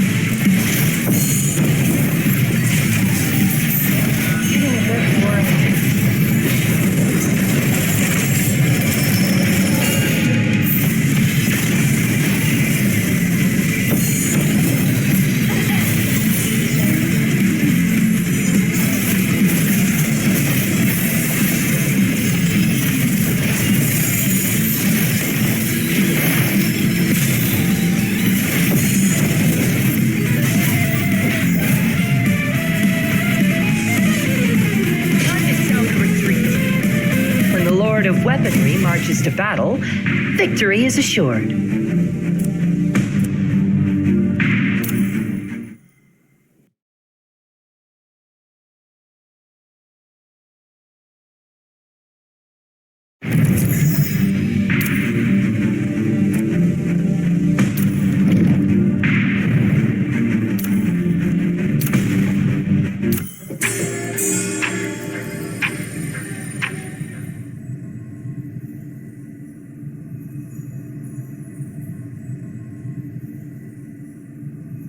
Father, I have arrived. Just in time. Look at the water lilies in the pond. This is today marks the onset. It would be a wit. I'm also Are you acquainted? Yes, knowing him is not. Sarvis was understood, Father. Well, that won't be necessary. Your Majesty. Right, Sarvis. Have you made your decision? By the grace of... Choose yours. I desire... Your discernment is very well. Belle Fontaine shall be yours. Tend to her with care, for she is a unique and precious flower, even amidst my vast garden.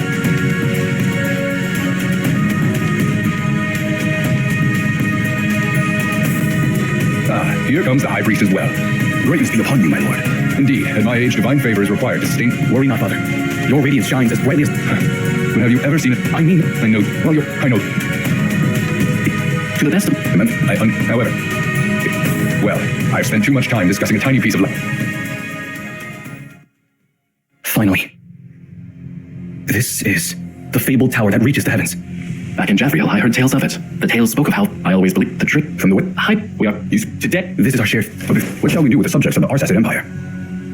They have surrendered, however. Father, but the people... I understand your point, Your Highness. It has been... There are, first, force and feet. I agree that those methods are hard. If we can make this... A man who desires to possess the sun must be as it... The Tower of Babel. That's the one thing in the world, besides the stars, deserving of my upward gaze. I'm not... And find out the secret to its immortality.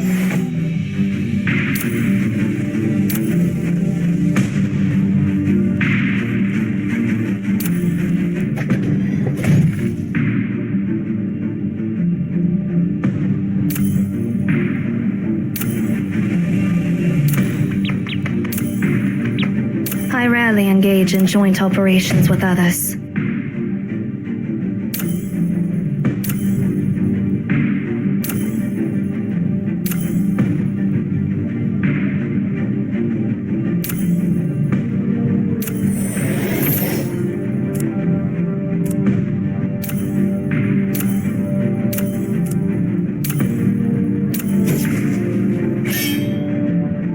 You are all such good kids.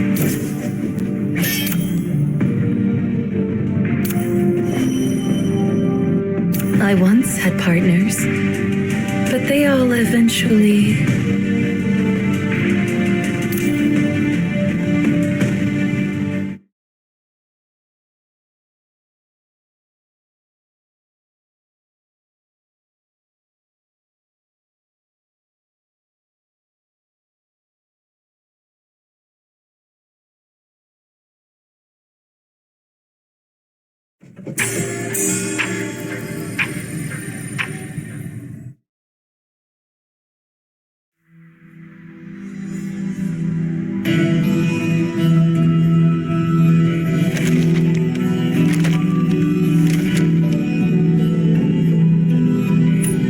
The letters used in the Arsacid Empire. It was one of the dynasties that existed in Obed about 2,000 years before our time. The dynasty lasted for centuries, so it's hard to pinpoint exactly where we are within that period. Did you just bring us to some random point in time?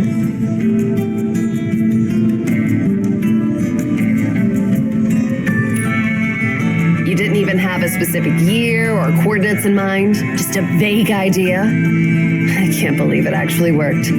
Seriously, it's not like you scanned anything. It's more like cheating. This is a legal document about the sale of grain and a deed to a farm. While it provides concrete information, it doesn't help us determine the exact time. You're as reliable as ever. No wonder that old man wanted to make you the next director.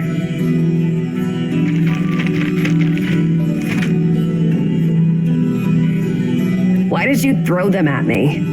You can read them too, can't you?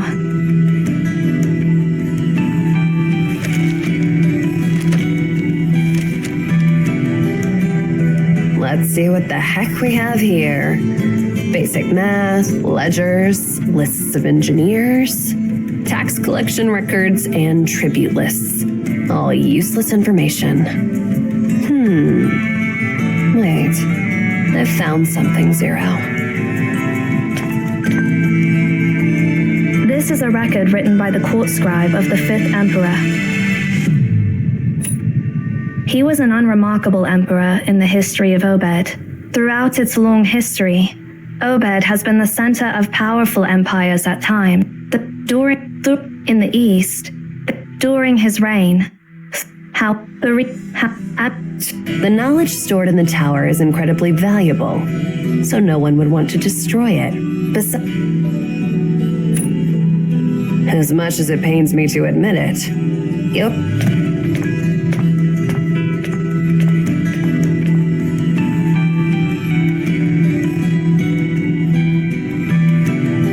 As much as it pains me to admit it, your ability is quite remarkable.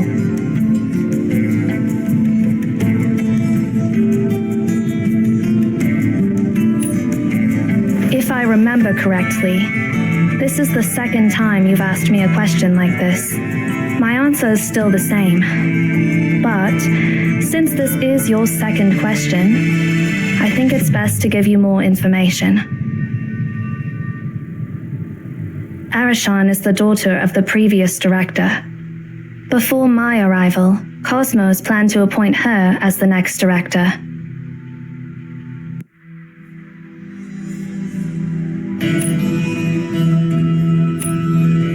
My duty is to safeguard this tower and the Library of Babel, and naturally, that includes you as the current director. What are you two whispering about back there? Hurry up and follow me.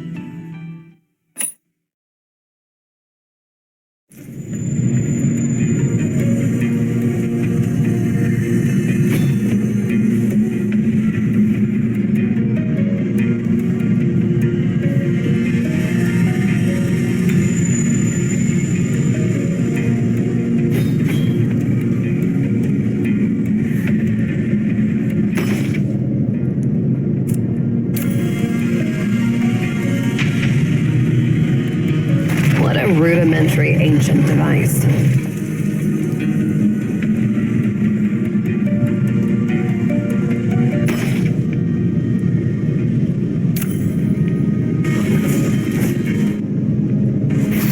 This is such a mess. It's like a battle just took place here. Maybe that's exactly what happened. According to historical records, this is the time when the war between Obed and Japheth erupted. We might have arrived at a point. It used to be a throne indeed. The history of the Library of Babel and Emaon is far older than the fleeting thrones of this land. Thrones may rise and fall, yet the tower stands firm. True Emaons must adapt to the shifting of power and serve the reigning monarchs. However, during the eras when the Tower of Babel wasn't forgotten, almost every monarch took pride in conquering it. The throne within the tower was a testament to their conquest. With the library's opening, the primordial sector housing the throne became a prominent landmark. Anyway, since we don't have a specific goal, why don't we head in that direction?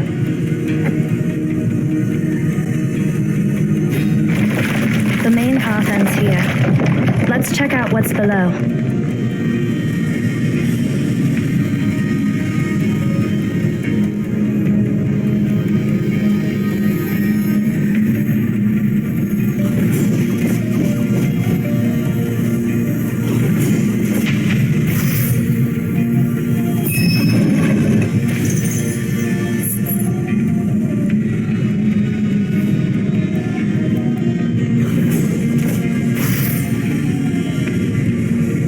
Interesting fellow.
Not even budging. I should have known not to expect anything from this old junk.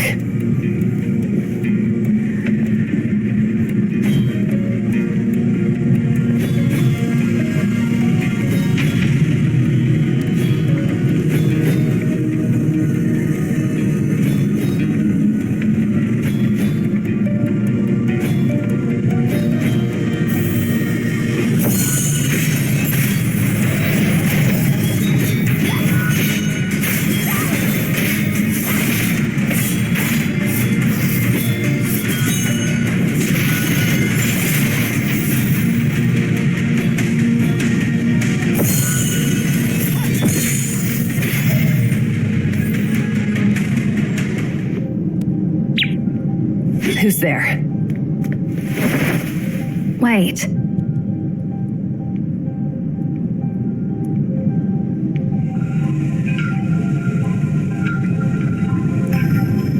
You are...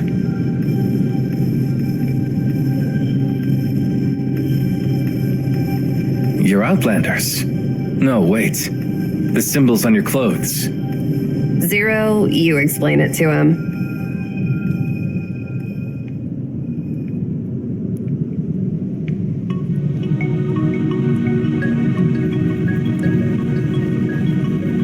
So, you're travelers from the future. That's truly incredible. Since you're from the future, your clothes must also be from the future. No wonder I can't place their origin. The Library of Babel is truly full of wonders. Could you tell us which era we are in?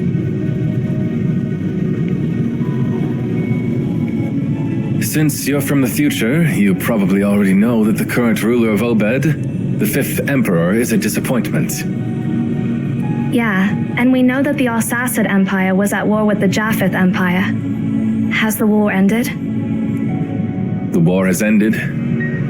Despite Tharinius being advanced in years, he didn't underestimate his enemy, and prepared enough troops for a full-scale war. Unfortunately, he overestimated his opponent. The 5th Emperor couldn't manage a single clash on the battlefield. As soon as he found out that Japheth only wanted a specific item from the Tower of Babel, he backed down immediately. You don't seem to have a high opinion of your emperor. Is it acceptable for a subject to say such things?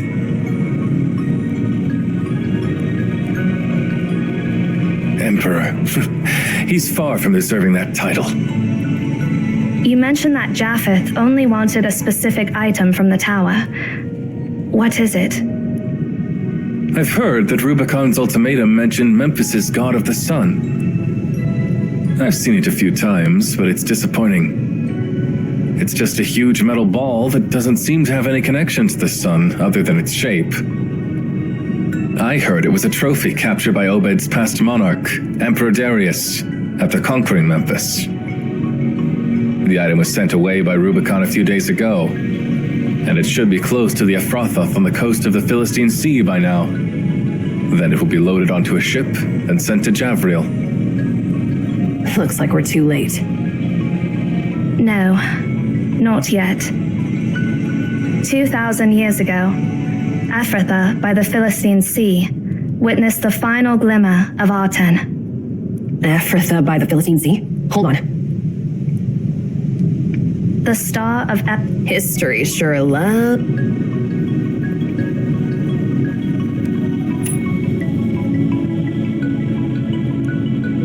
So... No, we don't. But since those, interestingly, Prince What did you just say? Rubicon didn't lead, Rubicon considered it happened to coincide. So... Exactly. Unfortunately, That's all right. May the library be with you. Emeon from the future.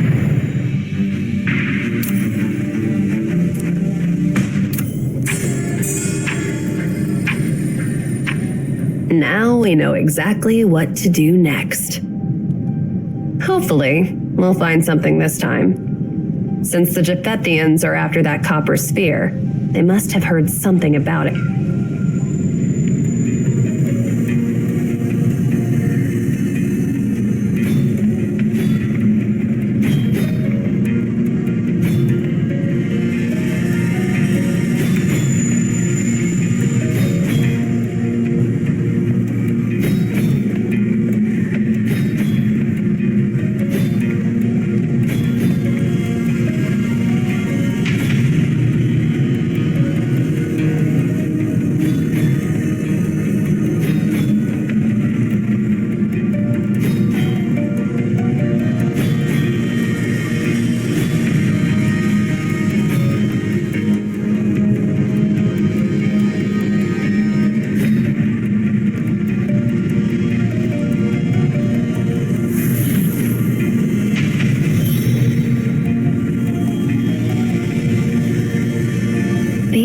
It seems like they're not far ahead.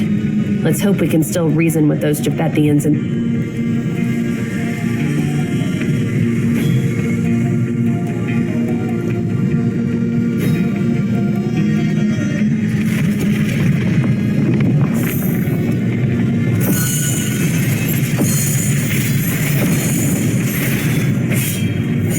Interesting fellow. Looks like you've run into a bit of trouble.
Now we know exactly what to do next. Hopefully. Oh, it was an anomaly. According to the star was visible naturally. Some might, since there were no Emaons in until, although at last, the only question is this.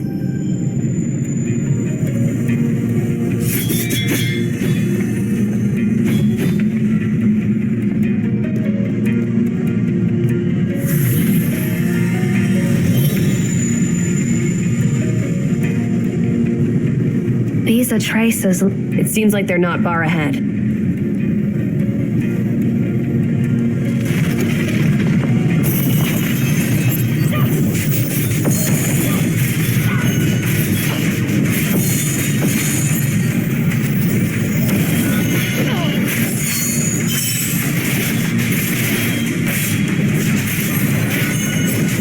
Then let's be a bit more serious.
interesting fellow.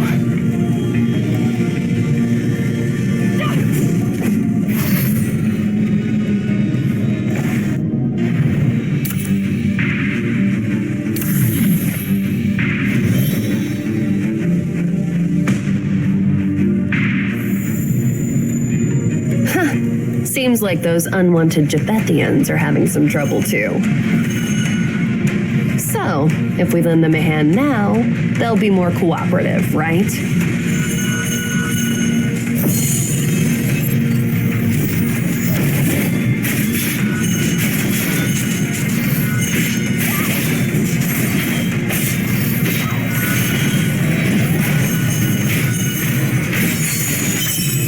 Looks like you've run into a bit of trouble. Are you Emaons? Our generals look... Why bother being polite with these General ordered us to treat Emaon... Well, let's skip the pleasantries. To be honest, we're looking for your commander, too. And you should already know that none of you will make it in this maze without us. Are you threatening us? Silence! I apologize. Our general is nearby, but this place is dangerous. Please allow us to clear a path ahead for you.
Despite all their fancy talks, they need our help in the end.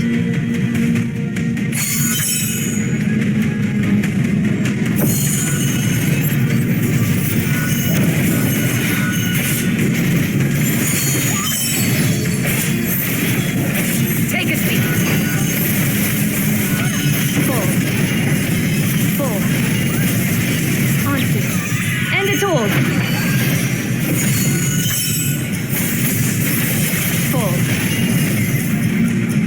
Thank you for coming to our aid once again. No need to thank us. You mentioned your general is close, so I wonder where we can find His Royal Highness. You filthy scum! How dare you ask of His Majesty's whereabouts? His Majesty showed great sincerity by bringing only dozens of Praetorians into this tower, as per your request. But you set your vile trap and scattered us. Oh, I get it. You guys got separated. Please, Aerie, stop. Our general is just up there, not too far away. Please, head in that direction.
You're just in time. Although we haven't met, judging by the patterns on your garments, I assume you are Emeons, the caretakers of this ancient tower, correct? The vastness of this world is truly beyond mortal imagination. When I first heard about the Library of Babel, I dismissed it as mere ramblings of the common folk. Turns out this marvel really exists. I'm sure the Japhethian poets will compose 1,000 new epics about it. Allow me to express my sincere admiration. However, as you can see, we are lost inside this tower. Could you show us the way out?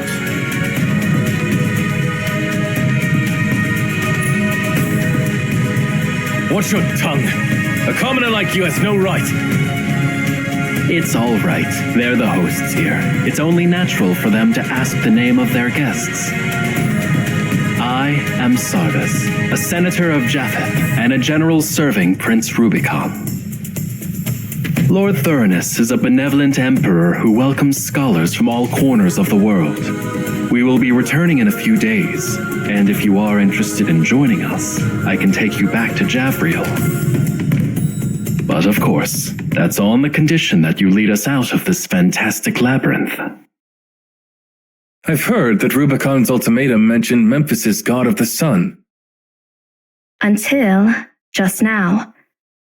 Considering the time and location, it's safe to say that the Star of Ephrathah is Aten, which the Japhethian transported from the Alsacid Empire.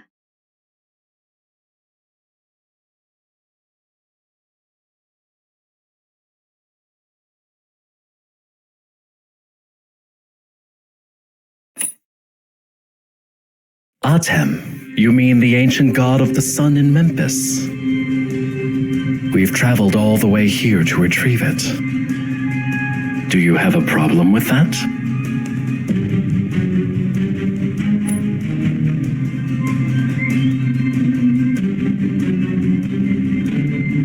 During our journey, my men gathered many records about Aten, and I've heard about your research on the god of the sun. But there's nothing I can do, as His Majesty has decreed that if there is a sun on earth, it shall only rise above the eternal city and shine down upon his throne. As for the Emperor of Arsacid, well, I don't think his lousy chair deserves such high honor. Obed witnessed the rise of its first sun-wielding monarch, Darius. It's such a shame that his successor would fall so far.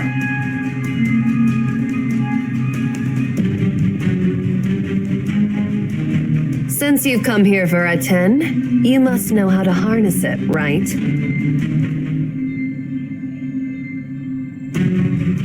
What do you mean by harnessing it? Are you suggesting it's a living being that can be controlled? Yeah, with the right commands, you can order it to do anything you want. Wait, you didn't know that? Commands? So that metal ball understands commands.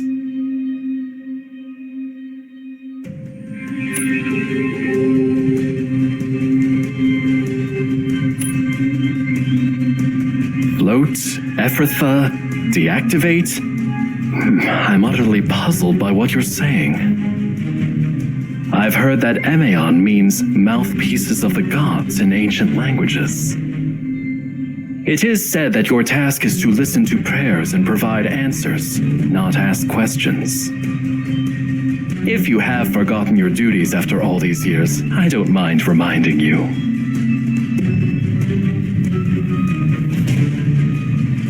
Or are you trying to buy time? Are you using this labyrinth to separate us from Prince Rubicon and now asking questions to stall for time?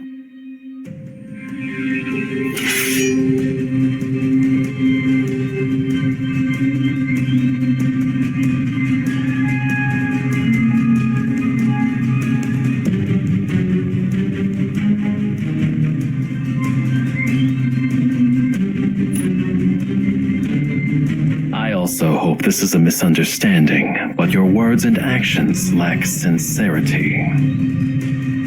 If you want to clear up this misunderstanding, please lead us out of this labyrinth.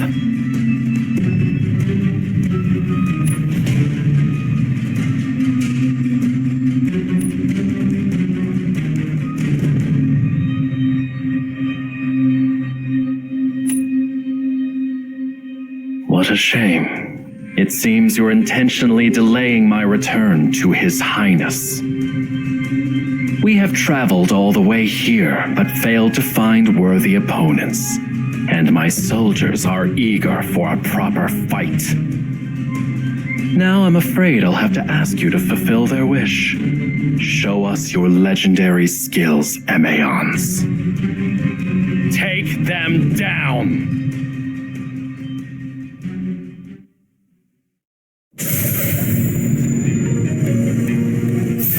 Time for a change of tune. Looks like you've had some professional combat training. Praiseworthy, but your coordination was a total disaster. You might be good in gladiator battles against beasts, but when it comes to my battle-hardened legion, you're as vulnerable as a kitten before a lion. Phalanx formation, soldiers! Don't underestimate our foe! General, monsters are swarming in. Hold the line! Maintain formation! Wipe out all those monsters and capture those Emaons alive! What are you waiting for, Master Director? Do you seriously think we can defeat the mighty Japheth Phalanx at the peak of their power? Just activate your amazing time machine and make a quick escape. Answer. End it all. Anywhere will do. Just stop with the questions and do something. It's time for a change of tune. Just go to the future, like a month later. Let's get away from them.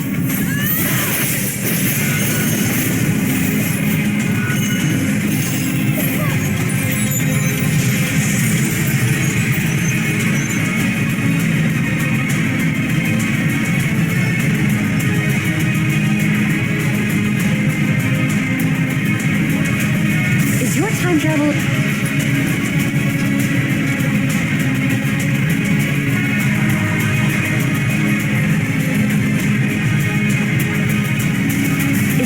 Is your time travel ability malfunctioning or what?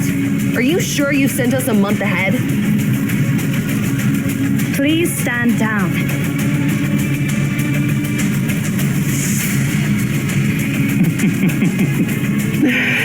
Dear Emaon, I bear no ill intentions.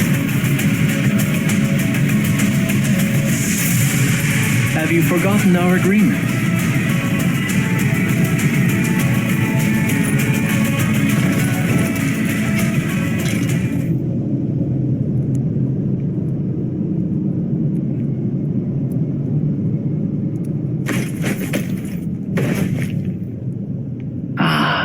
Thanks, Emaons.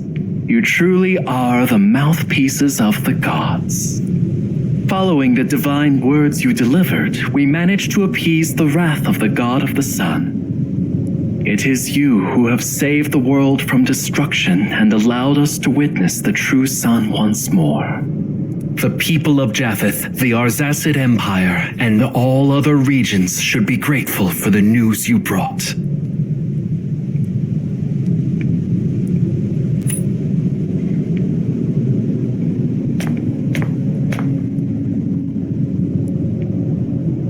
What are you even talking about?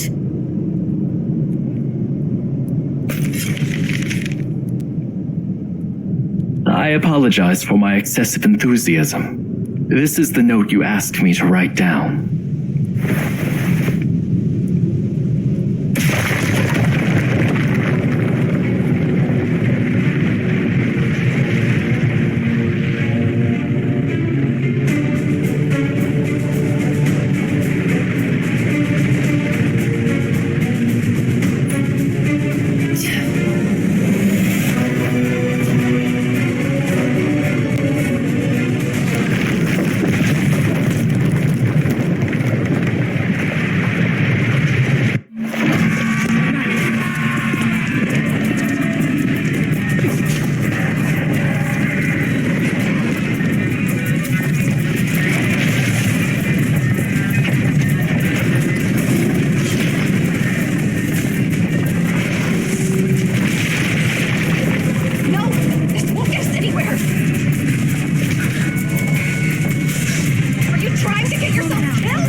I'm grateful, Your Highness. If it weren't for your intervention, I might have been lost in that labyrinth forever. Don't mention it. High Priest Mirari insisted on bringing the Emians along, and it turned out to be a wise decision. Otherwise, we would have been trapped on an endless stairway forever. Speaking of Emions, I encountered a few of them in the tower, and they were dressed in a peculiar fashion. They mentioned something beyond my comprehension. According to them, the copper sphere we transported back to Jetheth appears to be a living entity or a device that can be activated through specific commands. They also claimed that the ancient god of the sun in Memphis would rise again over Ephrathah, and they held us responsible for this occurrence. Where are those Emians now? I apologize, Your Highness. I had intended to capture them alive and gather more information. Although they were skilled fighters, their lack of coordination made them vulnerable, and we could have easily defeated them. However, just as my soldiers closed in on them, they vanished into thin air. At first I thought it was an illusion, but the marks left on my soldiers' weapons and armor are undeniably real. Sarvis, after witnessing numerous miracles in the library, are you still amazed by such minor happenings? I won't be surprised by anything that happens within those infinite rooms. It astonishes me that Obed possesses such a treasure. If the claims of those Emians are true, the Library of Babel contains answers to all questions in the world. Regardless, that copper sphere, even if it is connected to the sun, doesn't matter anymore. The sun rises every day, but it doesn't provide answers to humanity's questions about the world. Speaking of which, how is the negotiation progressing, High Priest? The clerks have prepared the necessary documents, stating that the Arsacid Empire will become our vassal state in exchange for our protection. Once you add your signature, the contract will be sealed. There is no need. The treaty is now null and void. Disseminate my orders. Instruct our soldiers to besiege the city. We shall capture Obed, seize the tower, and claim the library for Japheth. The library of the gods. I never realized that such a wondrous place truly existed in this world. Your Highness? I understand your perplexity, General. While reneging on our word is dishonorable, let's consider the fact that the Arsacid Empire is corrupt, and its emperor is an imbecile. If they attempt to exploit the power within the tower for nefarious purposes in the future, I believe you comprehend my concerns, Sarvis. Only Japheth possesses the power to safeguard this marvel from the unworthy. A swift horse is approaching, Your Highness. The rider appears to be a messenger. Bring him to me. Greetings, Your Highness. Rise. From where do you hail, and what tidings do you bring? Your Highness, you commanded my unit to escort the god of the sun back to Javriel. Several days ago, we arrived at Ephrathah on the eastern shore of the Philistine Sea, which is under Herod's dominion. I know. Herod is one of my father's numerous vassals. Did he show any disrespect toward you? No, quite the contrary. He treated us with great respect and insisted warmly that we stay at his royal court for the night. Then, at midnight, while we were sleeping, we were awakened by a radiant glow outside the palace. We went to investigate, and, to our astonishment, the sun had risen beneath the stars. Did the wine addle your senses? What nonsense are you talking about? What I speak is the truth, Your Highness. We witnessed it with our own eyes. Go on. Tell me what happened. Well, my servants, the soldiers slumber now. Now it's time for you to fulfill your promise to me. And should you dare to deceive me, your suffering will be 1,000-fold worse than your darkest nightmare.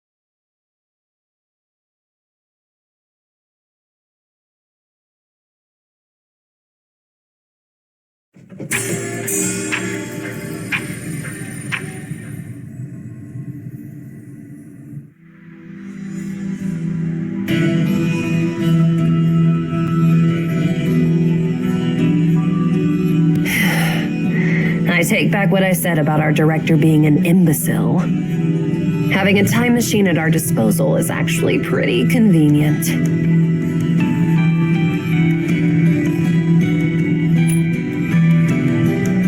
Well, it depends on how you interpret what I'm saying. What, finally done dealing with me? The former #1 director candidate?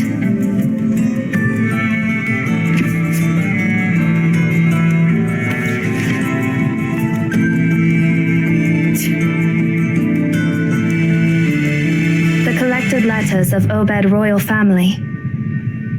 Volume 3, Darius, the King of All Kings, written by a historian from the Obed court.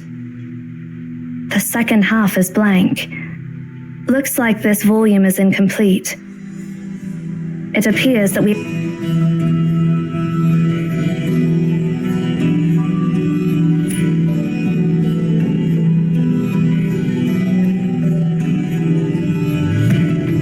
It appears that we have indeed arrived in the era of Darius, around 500 years before the 5th Emperor's reign.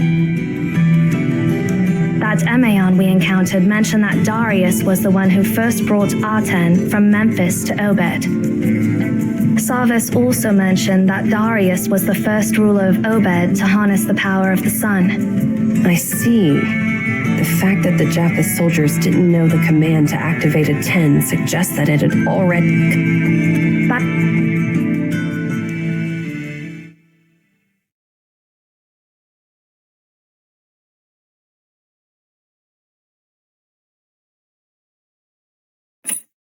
Indeed. The giant in our time was missing its lower half, so I can't say for sure if it's the same giant.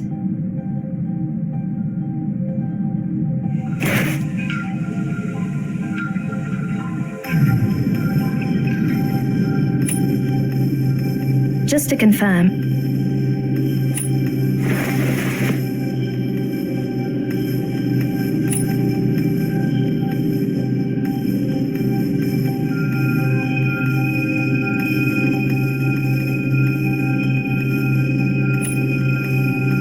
actions taken. Now I understand that Sarvis wasn't exaggerating when he said we saved the entire world from destruction. After a 10 was reacted, imagine what would happen if a fusion reactor continues to increase its power output without being shut down. We obtained the command and delivered it to Sarvis. However, it wasn't us from the present. Rather, it was us from some point in the future. Because of our time travels, the prophecy actualized itself.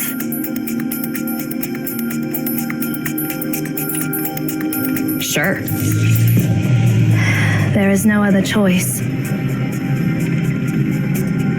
Now we're not just responsible for saving the library in our era, but also saving the world in Sarvis's era. We must move on and find the command and deliver it to Sarvis.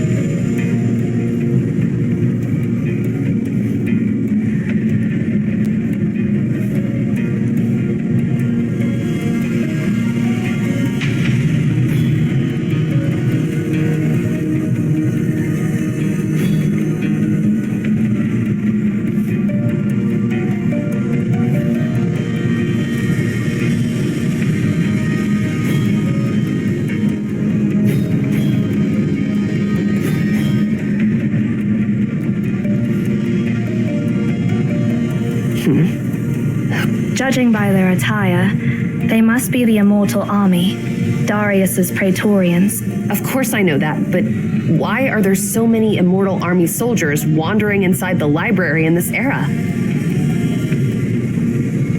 Your Majesty, please forgive us. We are devoted to you. Hey! They can't even hear us. Never mind. Let's keep going. We'll surely find someone we can reason with, right?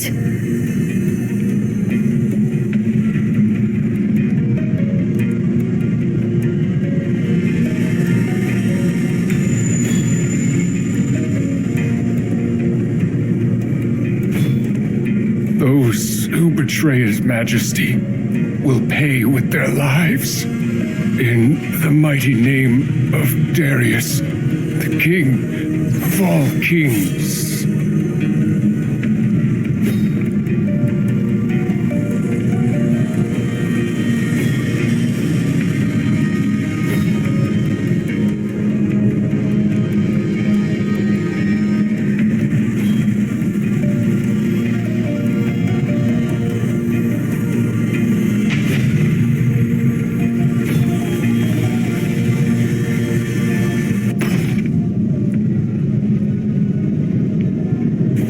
Those pesky creatures again.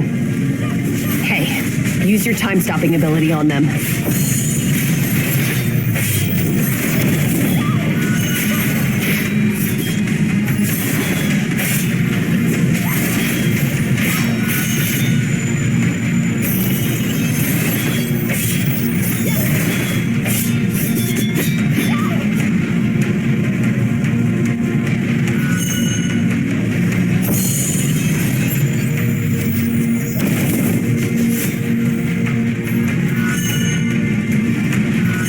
Then let's be a bit more serious.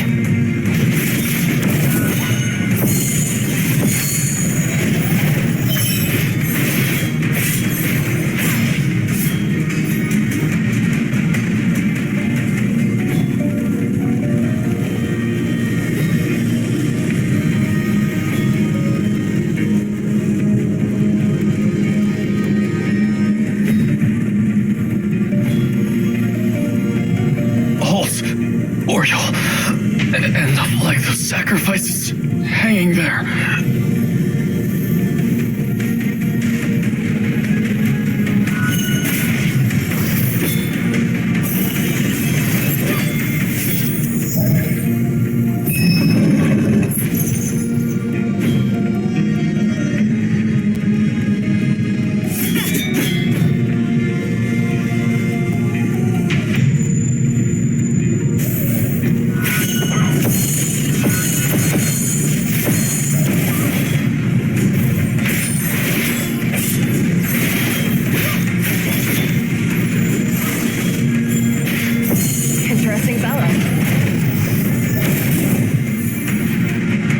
This era, it's truly weird.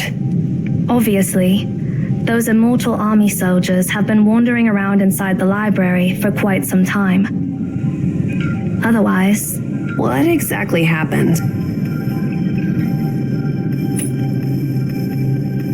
The records about Emeon are not detailed, as their leader Pythagoras mysteriously vanished without a trace one day. Emeon's historical records are all but blank during this era.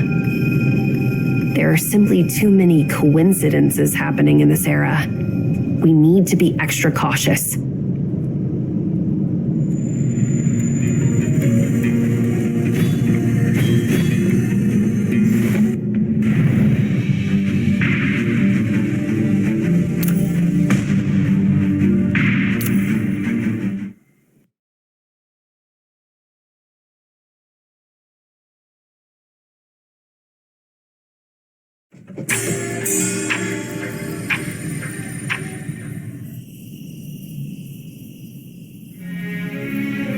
The stars. They appear so distant, yet shine so brightly. Your Majesty, Farhad requests an audience. It is you, my most courageous servant. How does the wine taste at the celebration? The wine was exquisite, benefiting the conquerors of Memphis.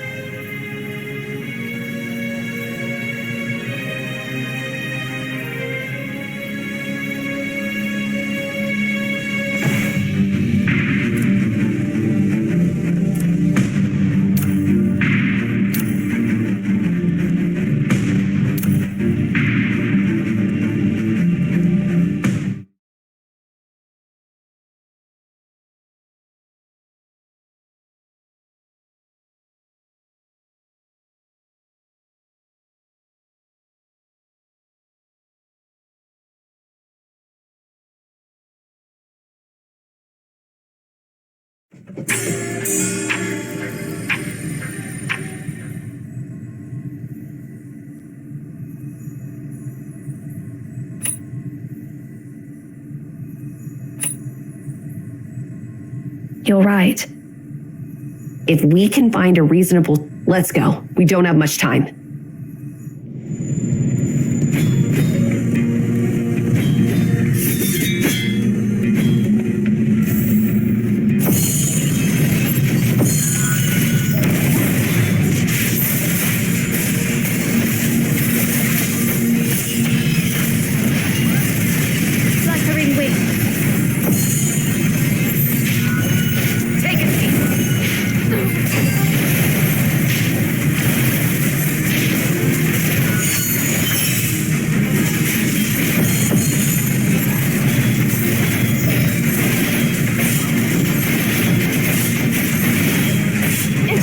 fellow.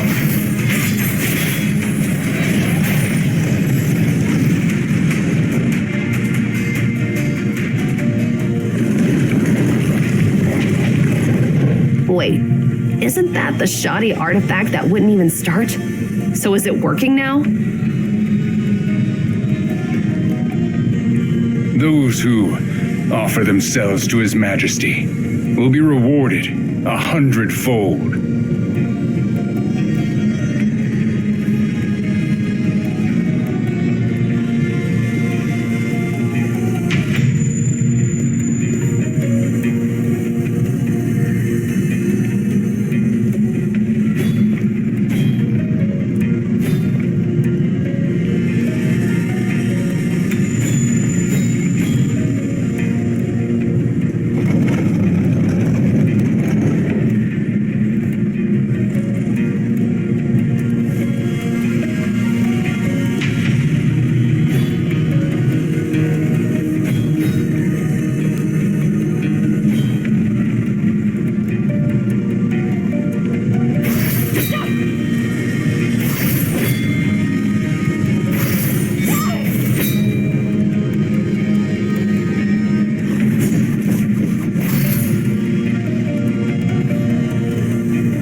Interesting fellow.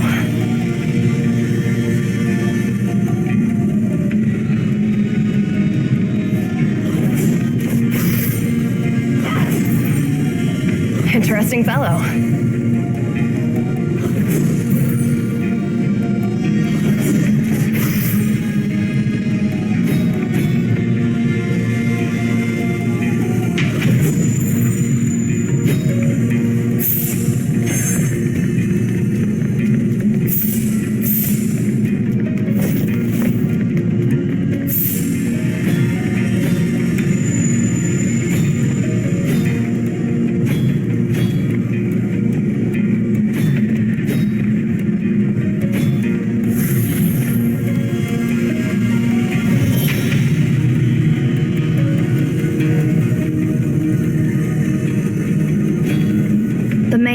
Is blocked. In moments like this, it's time to show some innovation.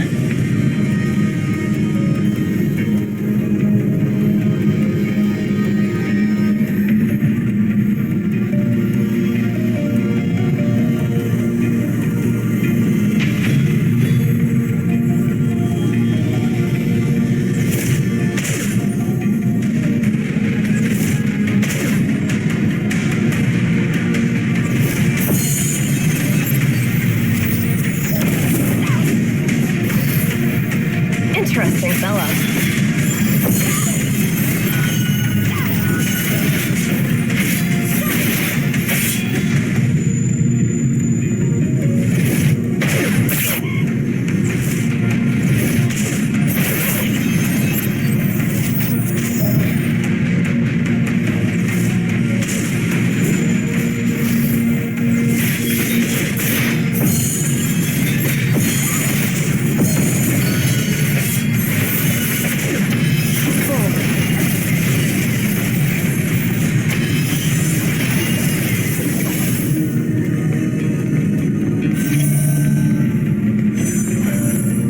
Still people over there. I don't expect to find any living people we can reason with, but let's go check it out anyway.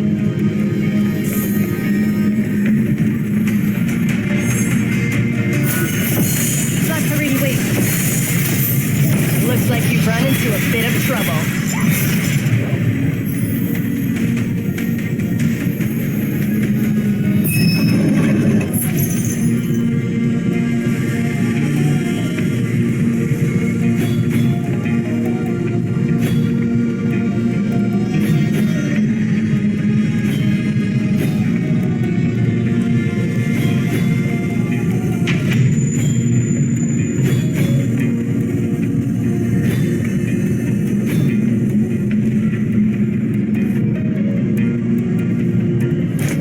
Please lower your weapons. We mean no harm. Who are you? We are Amaons. My name is Farhad. I can't see you well. I thought you were monsters too. Thank you so much. I didn't expect your help, especially after His Majesty gave that order. His Majesty? Are you talking about Emperor Darius? Of course. Were you not there when His Majesty gave the order? His Majesty ordered the Immortal Army to take over the Tower of Babel and the Library of Babel. How long ago was that? 1 year? Or 2 years? I can't remember clearly. This is not a library. It's an endless nightmare. Ever since I got here, I've been praying for the gods to wake me up from this living hell. Take over? You barged into the library? No wonder. It's actually impressive that you've held on for so long without any preparation. Why did your emperor send you here to die? Our mission is to uncover the truth about the god of the sun in Memphis. His Majesty has given the Emaon years, and yet there have been no results. Eventually, he ran out of patience. Personally, I don't have anything against you. We're puzzled too. It's hard to understand why His Majesty, who's always been a profound thinker, would act that way. Emaon, I know it may sound brazen, especially after we barged into your tower, but I'm asking you to take me back to His Majesty. The Immortal Army shall never fail His Majesty. What a coincidence. We're actually searching for your emperor as well. How about you join us? With you on our side, he might be more open to hearing us out, don't you think?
Take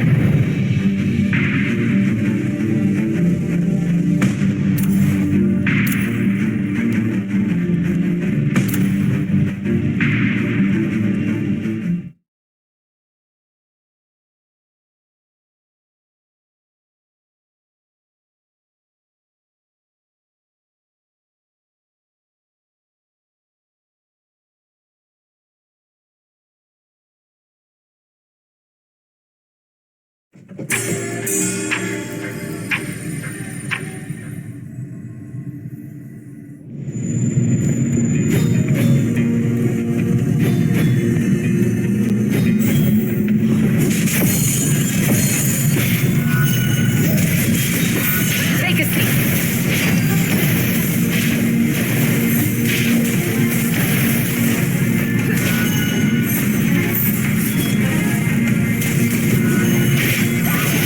Then let's be a bit more serious.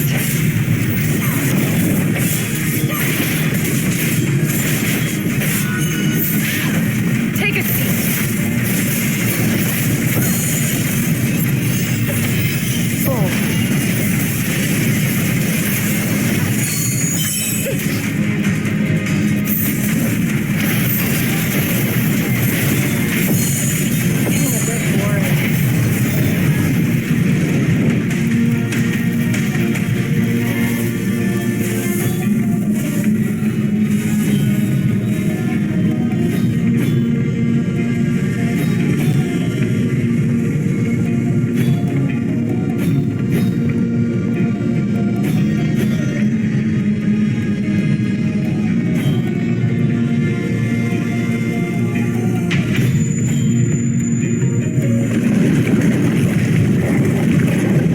Wait, isn't that the shoddy artifact that wouldn't even start? So is it working now?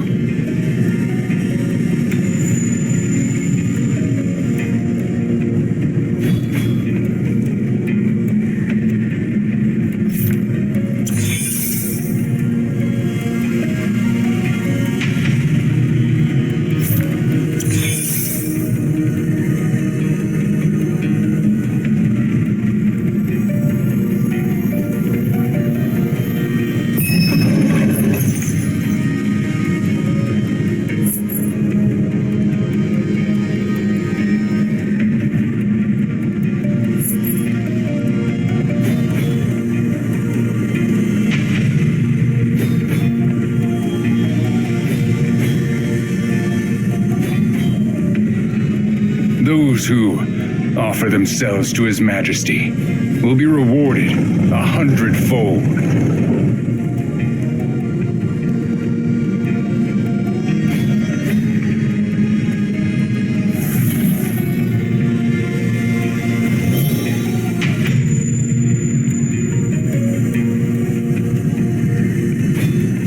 The main path is blocked.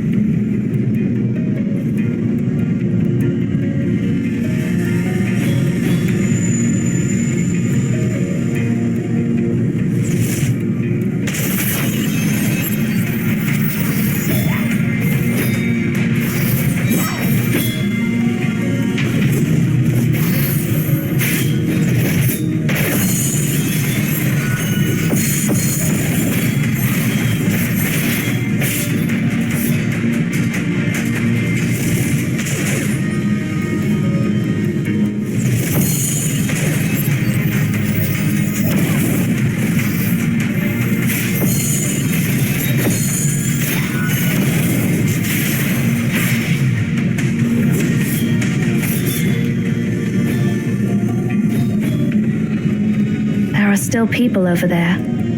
I don't expect to find any living people we can reason with, but let's go check it out anyway.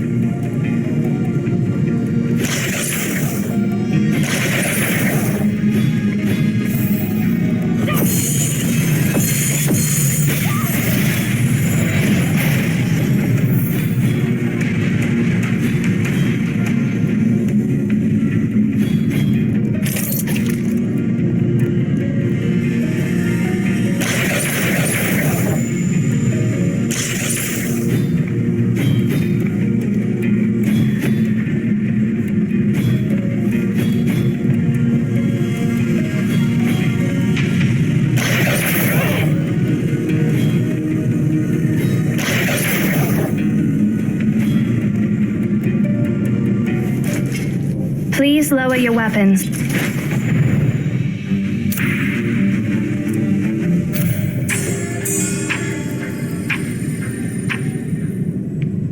So, what does your Emperor want to uncover about the God of the Sun? Even though the Emperor's brilliance can rival the sun itself, he can't accept that all things eventually come to an end.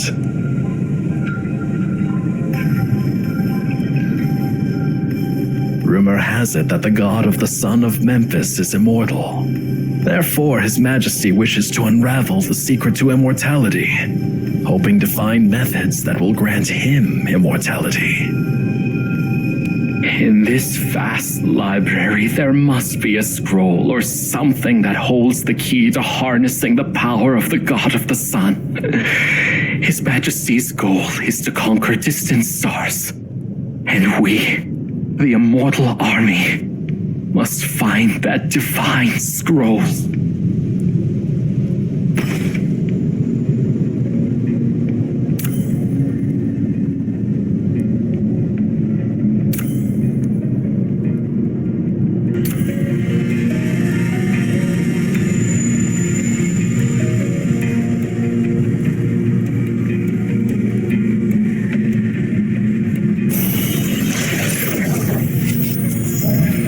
Let's be a bit more serious.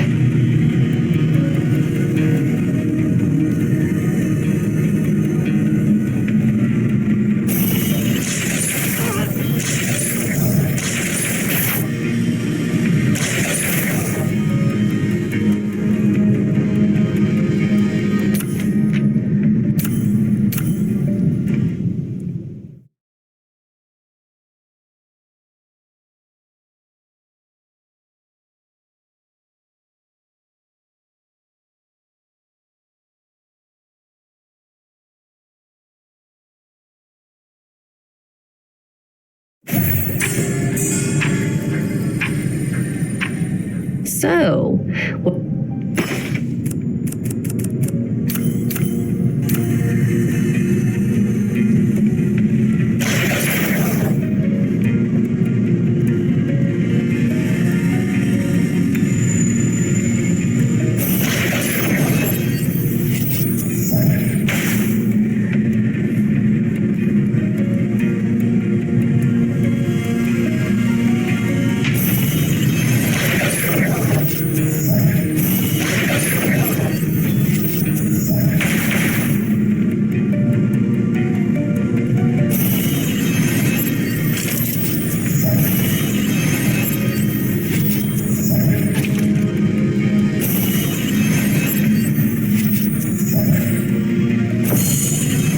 interesting fellow.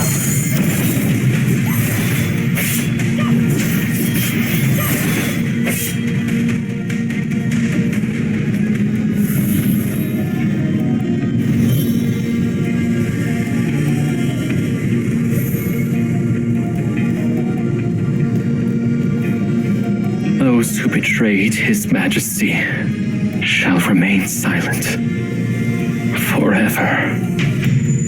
Hey, are you all right? No. His mental state has irreversibly deteriorated.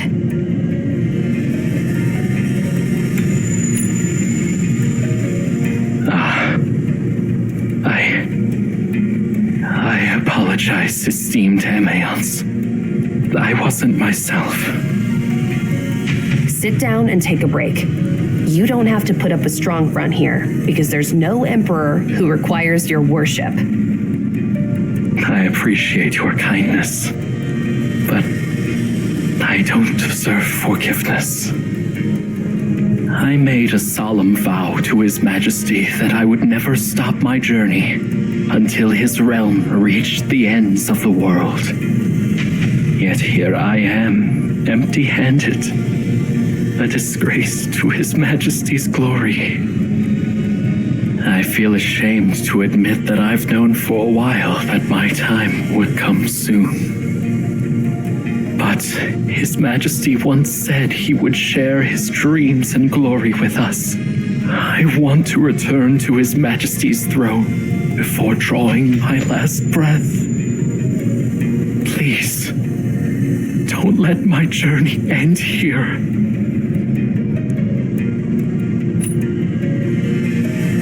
Thank you.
So, what does your emperor want to Even though the Emperor's brilliance can ride...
Those who betrayed his...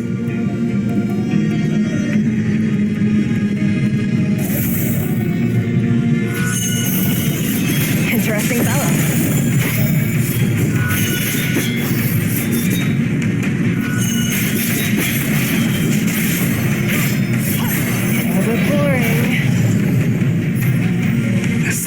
The device in the center.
Looks like you've run into a bit of trouble.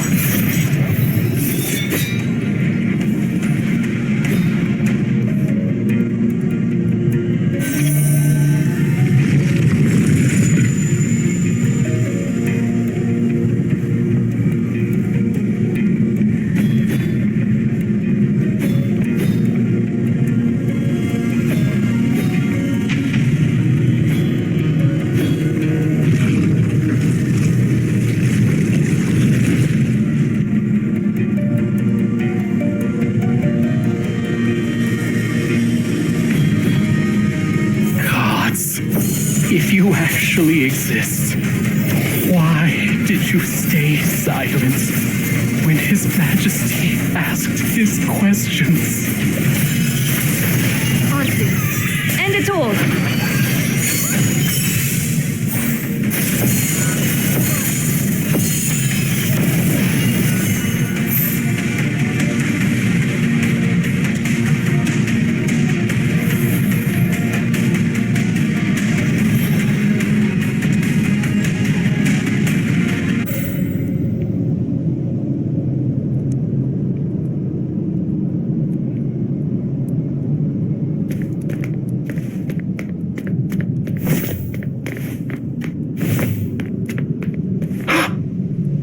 Shape. It's His Majesty's throne. Thank you for bringing me here. His Majesty is just ahead.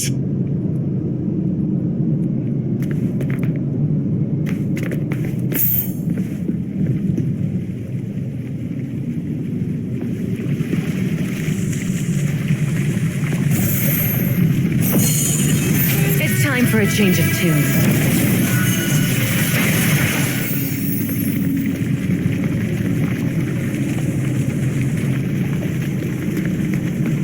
That's Farhad, a member of the scout squad. Maybe he's found something. Hurry! Bring him before His Majesty. Take a seat.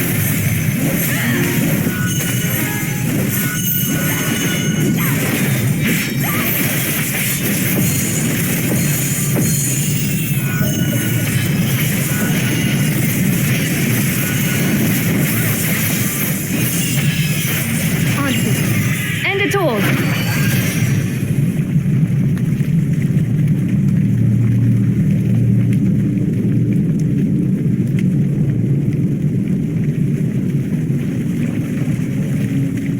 Why are you looking so exhausted, General Farhad? What happened to you? What did you do to him? Behave yourselves. If it weren't for these Emeons, I would have died long ago on the nameless land. I'll inform His Majesty of your achievements, Emeon. Soon, you'll see that Farhad always keeps his promises. And His Majesty is a generous and benevolent ruler. Let us assist you. Stand back. No need. I've witnessed the distant and boundless lands with His Majesty when you were just babies. If I need help with even a few steps, how am I supposed to follow His Majesty to the ends of the stars?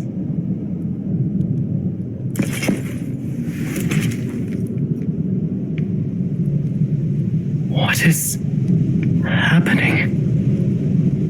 Why can't I move on?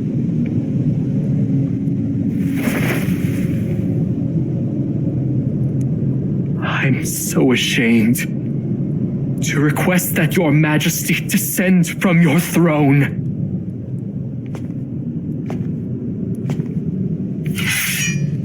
Your Majesty, please!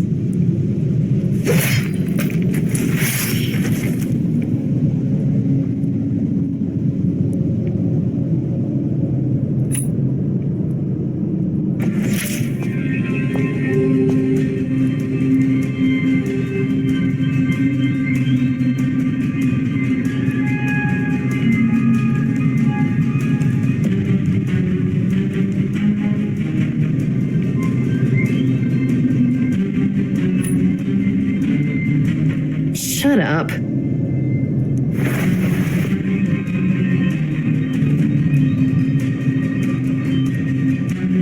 You're in no position to tell me how to punish my soldiers, outsider. Those who have failed me are no different from deserters, and this is what happens to deserters.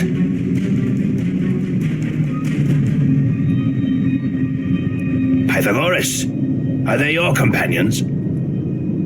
No, Your Majesty. Although their clothes resemble mine, I've never seen them before. We are not Emeons from this world. We come from the future, 2,500 years from now. A funny joke. Unfortunately, it comes at an inopportune moment. Those who dare to mock me must be punished. Please, wait, Your Majesty. The wonders of the Library of Babel surpass the wildest imagination of mortals. Here, it is possible to encounter someone from a past or future era. For the sake of your lives, strangers, if you too are Emians like me, show your proof.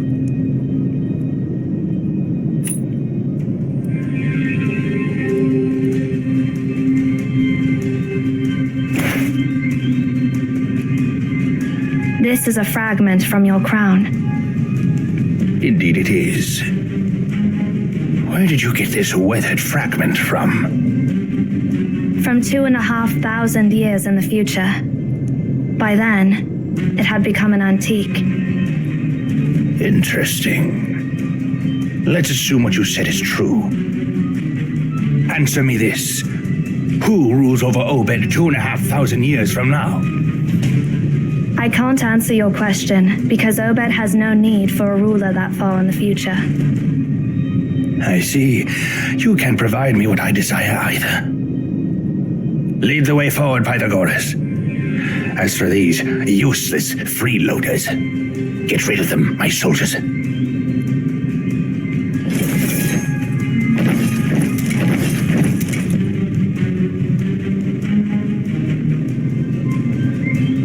Ari.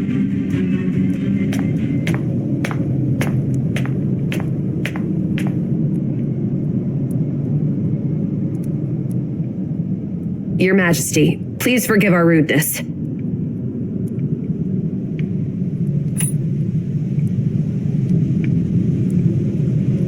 You know your manners, but your courtesy comes too late. It's true that Obed won't need a ruler in the future. Because by that time, Obed will be insignificant compared to your vast empire. We don't need anyone specifically to rule over it.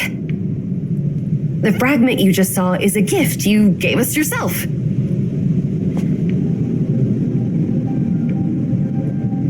You mean you've seen me 2,500 years later? Do I still rule over my vast empire? Yeah, of course. How did I survive until then in the future? Tell me, now! Gladly, but we want something in return.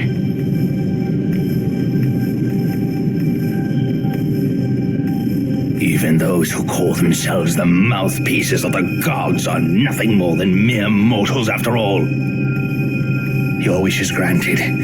All the wealth in my treasury and all the provinces in my domain are yours for the taking. We don't want wealth or fiefdoms. We just want to know what you know about the god of the sun. How interesting. That's the very same question I've been asking you, Emeons, for years. But why is an Emeon from the future asking me this question instead? You seek the secrets of the god of the sun because you're eager to know the secret to immortality, right? We discovered its mysteries once. However, over the long years since then, many details of our research have been lost. That's why we're coming back from the future, to get the missing pieces. You've been to Delphi during your expedition, and I believe you've heard the stories about Oedipus that go around there. In the loop made by time, the result and the cause.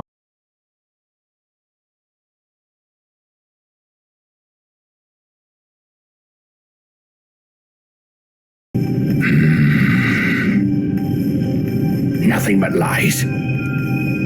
Myths are for ignorant children. You think I'm as gullible as a child? I've found ludicrous loopholes in your words.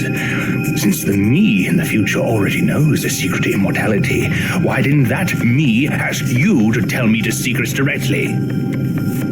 Immortal army!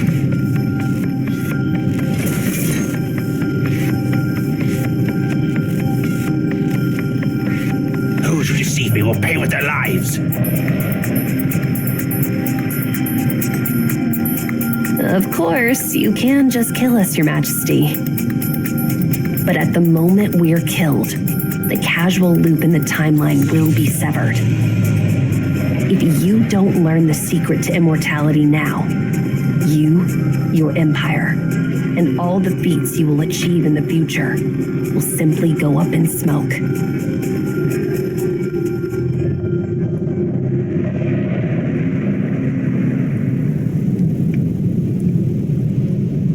Are you threatening me, Emaon?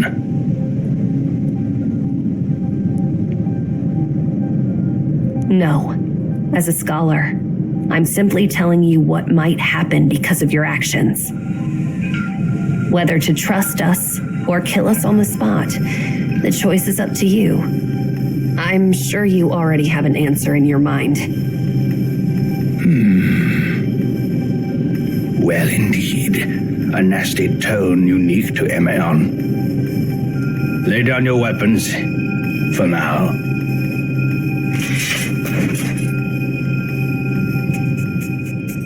Listen well.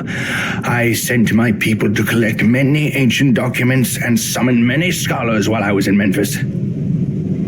But the destruction of Eketaton was so complete that very little information survived. Despite my efforts, I only figured out one piece of information from the ancient records. The language of the gods is a palindrome. The language of the gods is a palindrome? What does that mean? Legend has it that Akhenaten deciphered the language of the gods and thus learned how to harness the sun.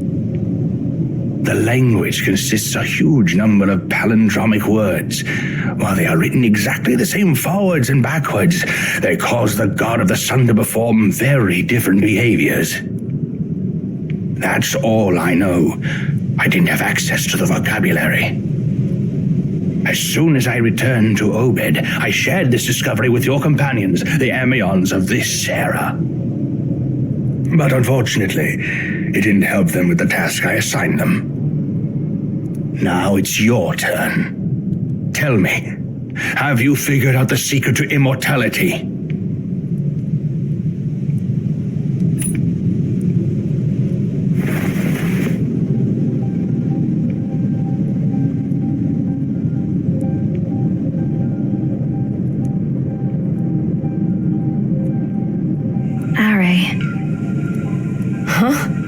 What are you talking about? The secret to immortality?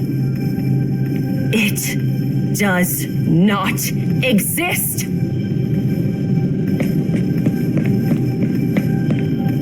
What are you waiting for, Director? We've got the information. Now it's time to make a run for it. How dare you?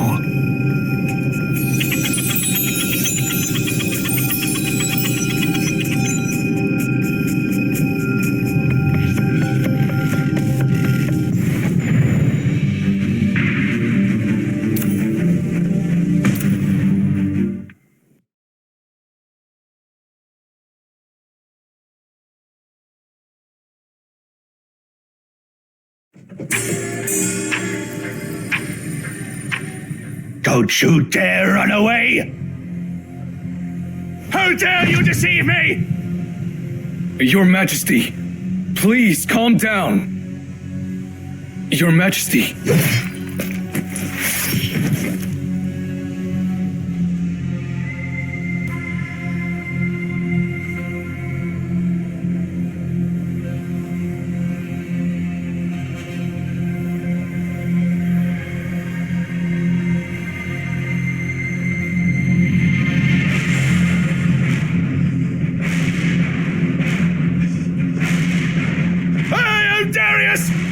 The great king of Obed!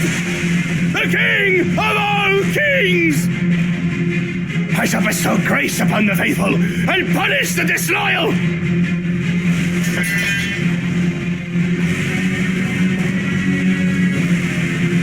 Heed my command, my immortal army!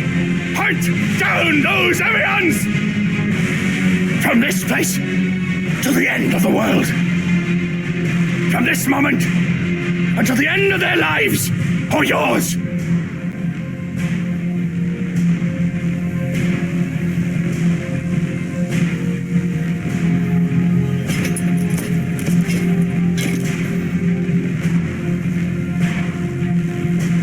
ventured too far, Your Majesty. If we continue, we may not be able to return.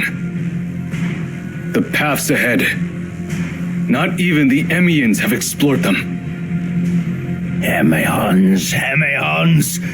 Always those babbling Emions. Why would I, the king of all kings, need someone else to pioneer my new territories?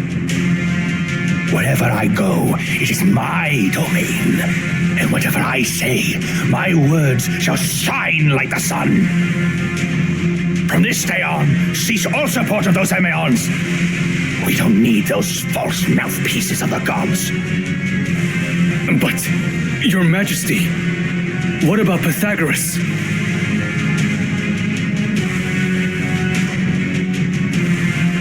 I won't repeat myself. Yes, Your Majesty.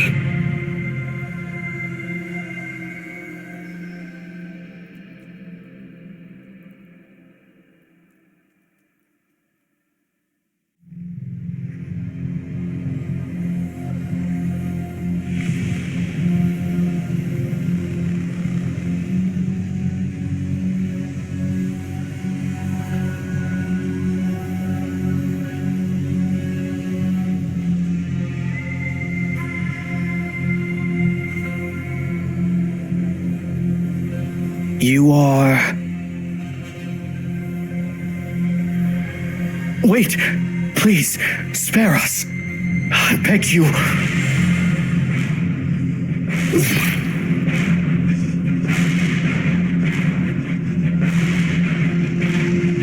Take away their supplies, spare the strong, and destroy the old and the weak.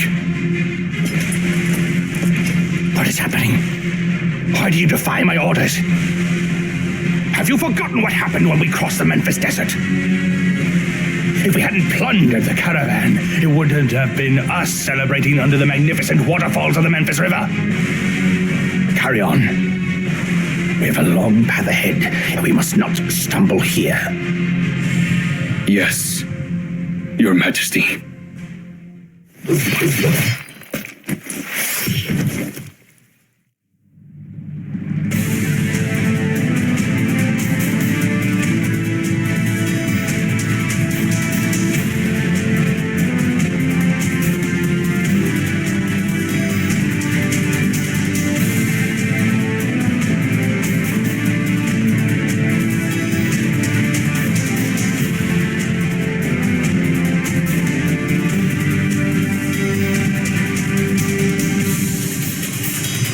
Station ourselves here today. It looks like we're running low on food. Soldiers, kill my horse. What's the meaning of this? Why the hesitation? Have you forgotten what happened when we attacked Delphi the first time? And that time I slaughtered my horse so that we could cross frigid Mount Medicus? This is no different. Come. I shall share the horse's flesh with all of you once more.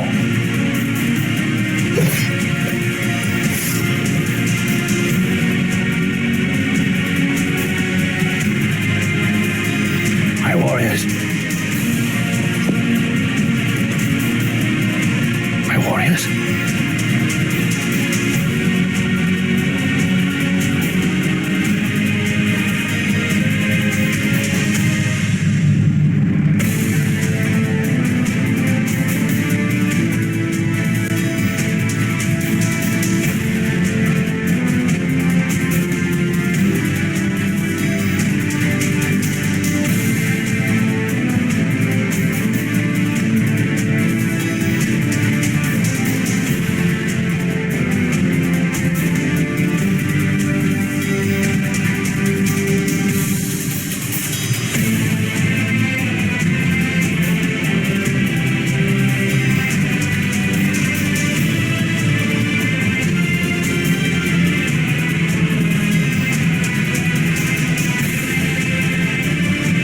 Here.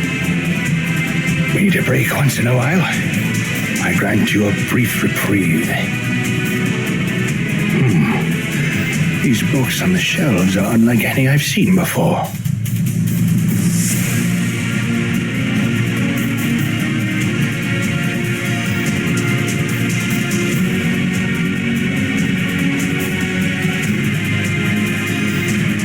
matter. One day I will conquer their lands. Remember what I said, Fahad. I shall share my glory and dreams with you. Armor me, Fahad, my most loyal friend. Let's embark on our odyssey. Our expedition must not stop here.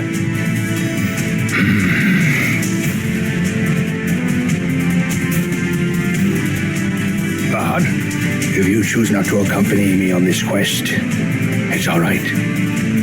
I permit you to turn back and return home. It is a king's duty to forge ahead.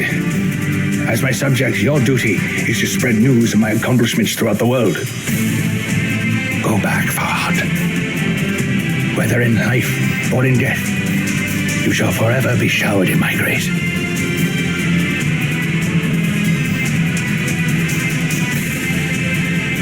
Fahad.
Footprints across the entire expanse of the sky.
Probability fears time.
This is Sarvis's error. Something seems to be on your mind. I think I've figured out why we've been entangled with Darius. That I've really got something to say look on your face is pretty rare. Now I'm certain that the giant we encountered when we first entered the library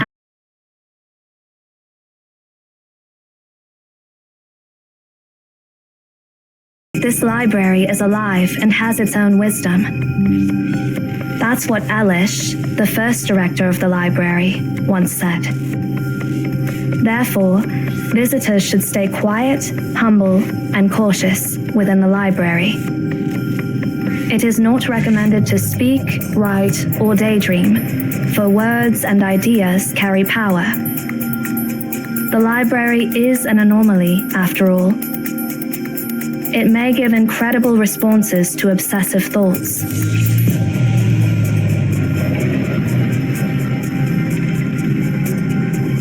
Don't you dare run away! How dare you deceive me!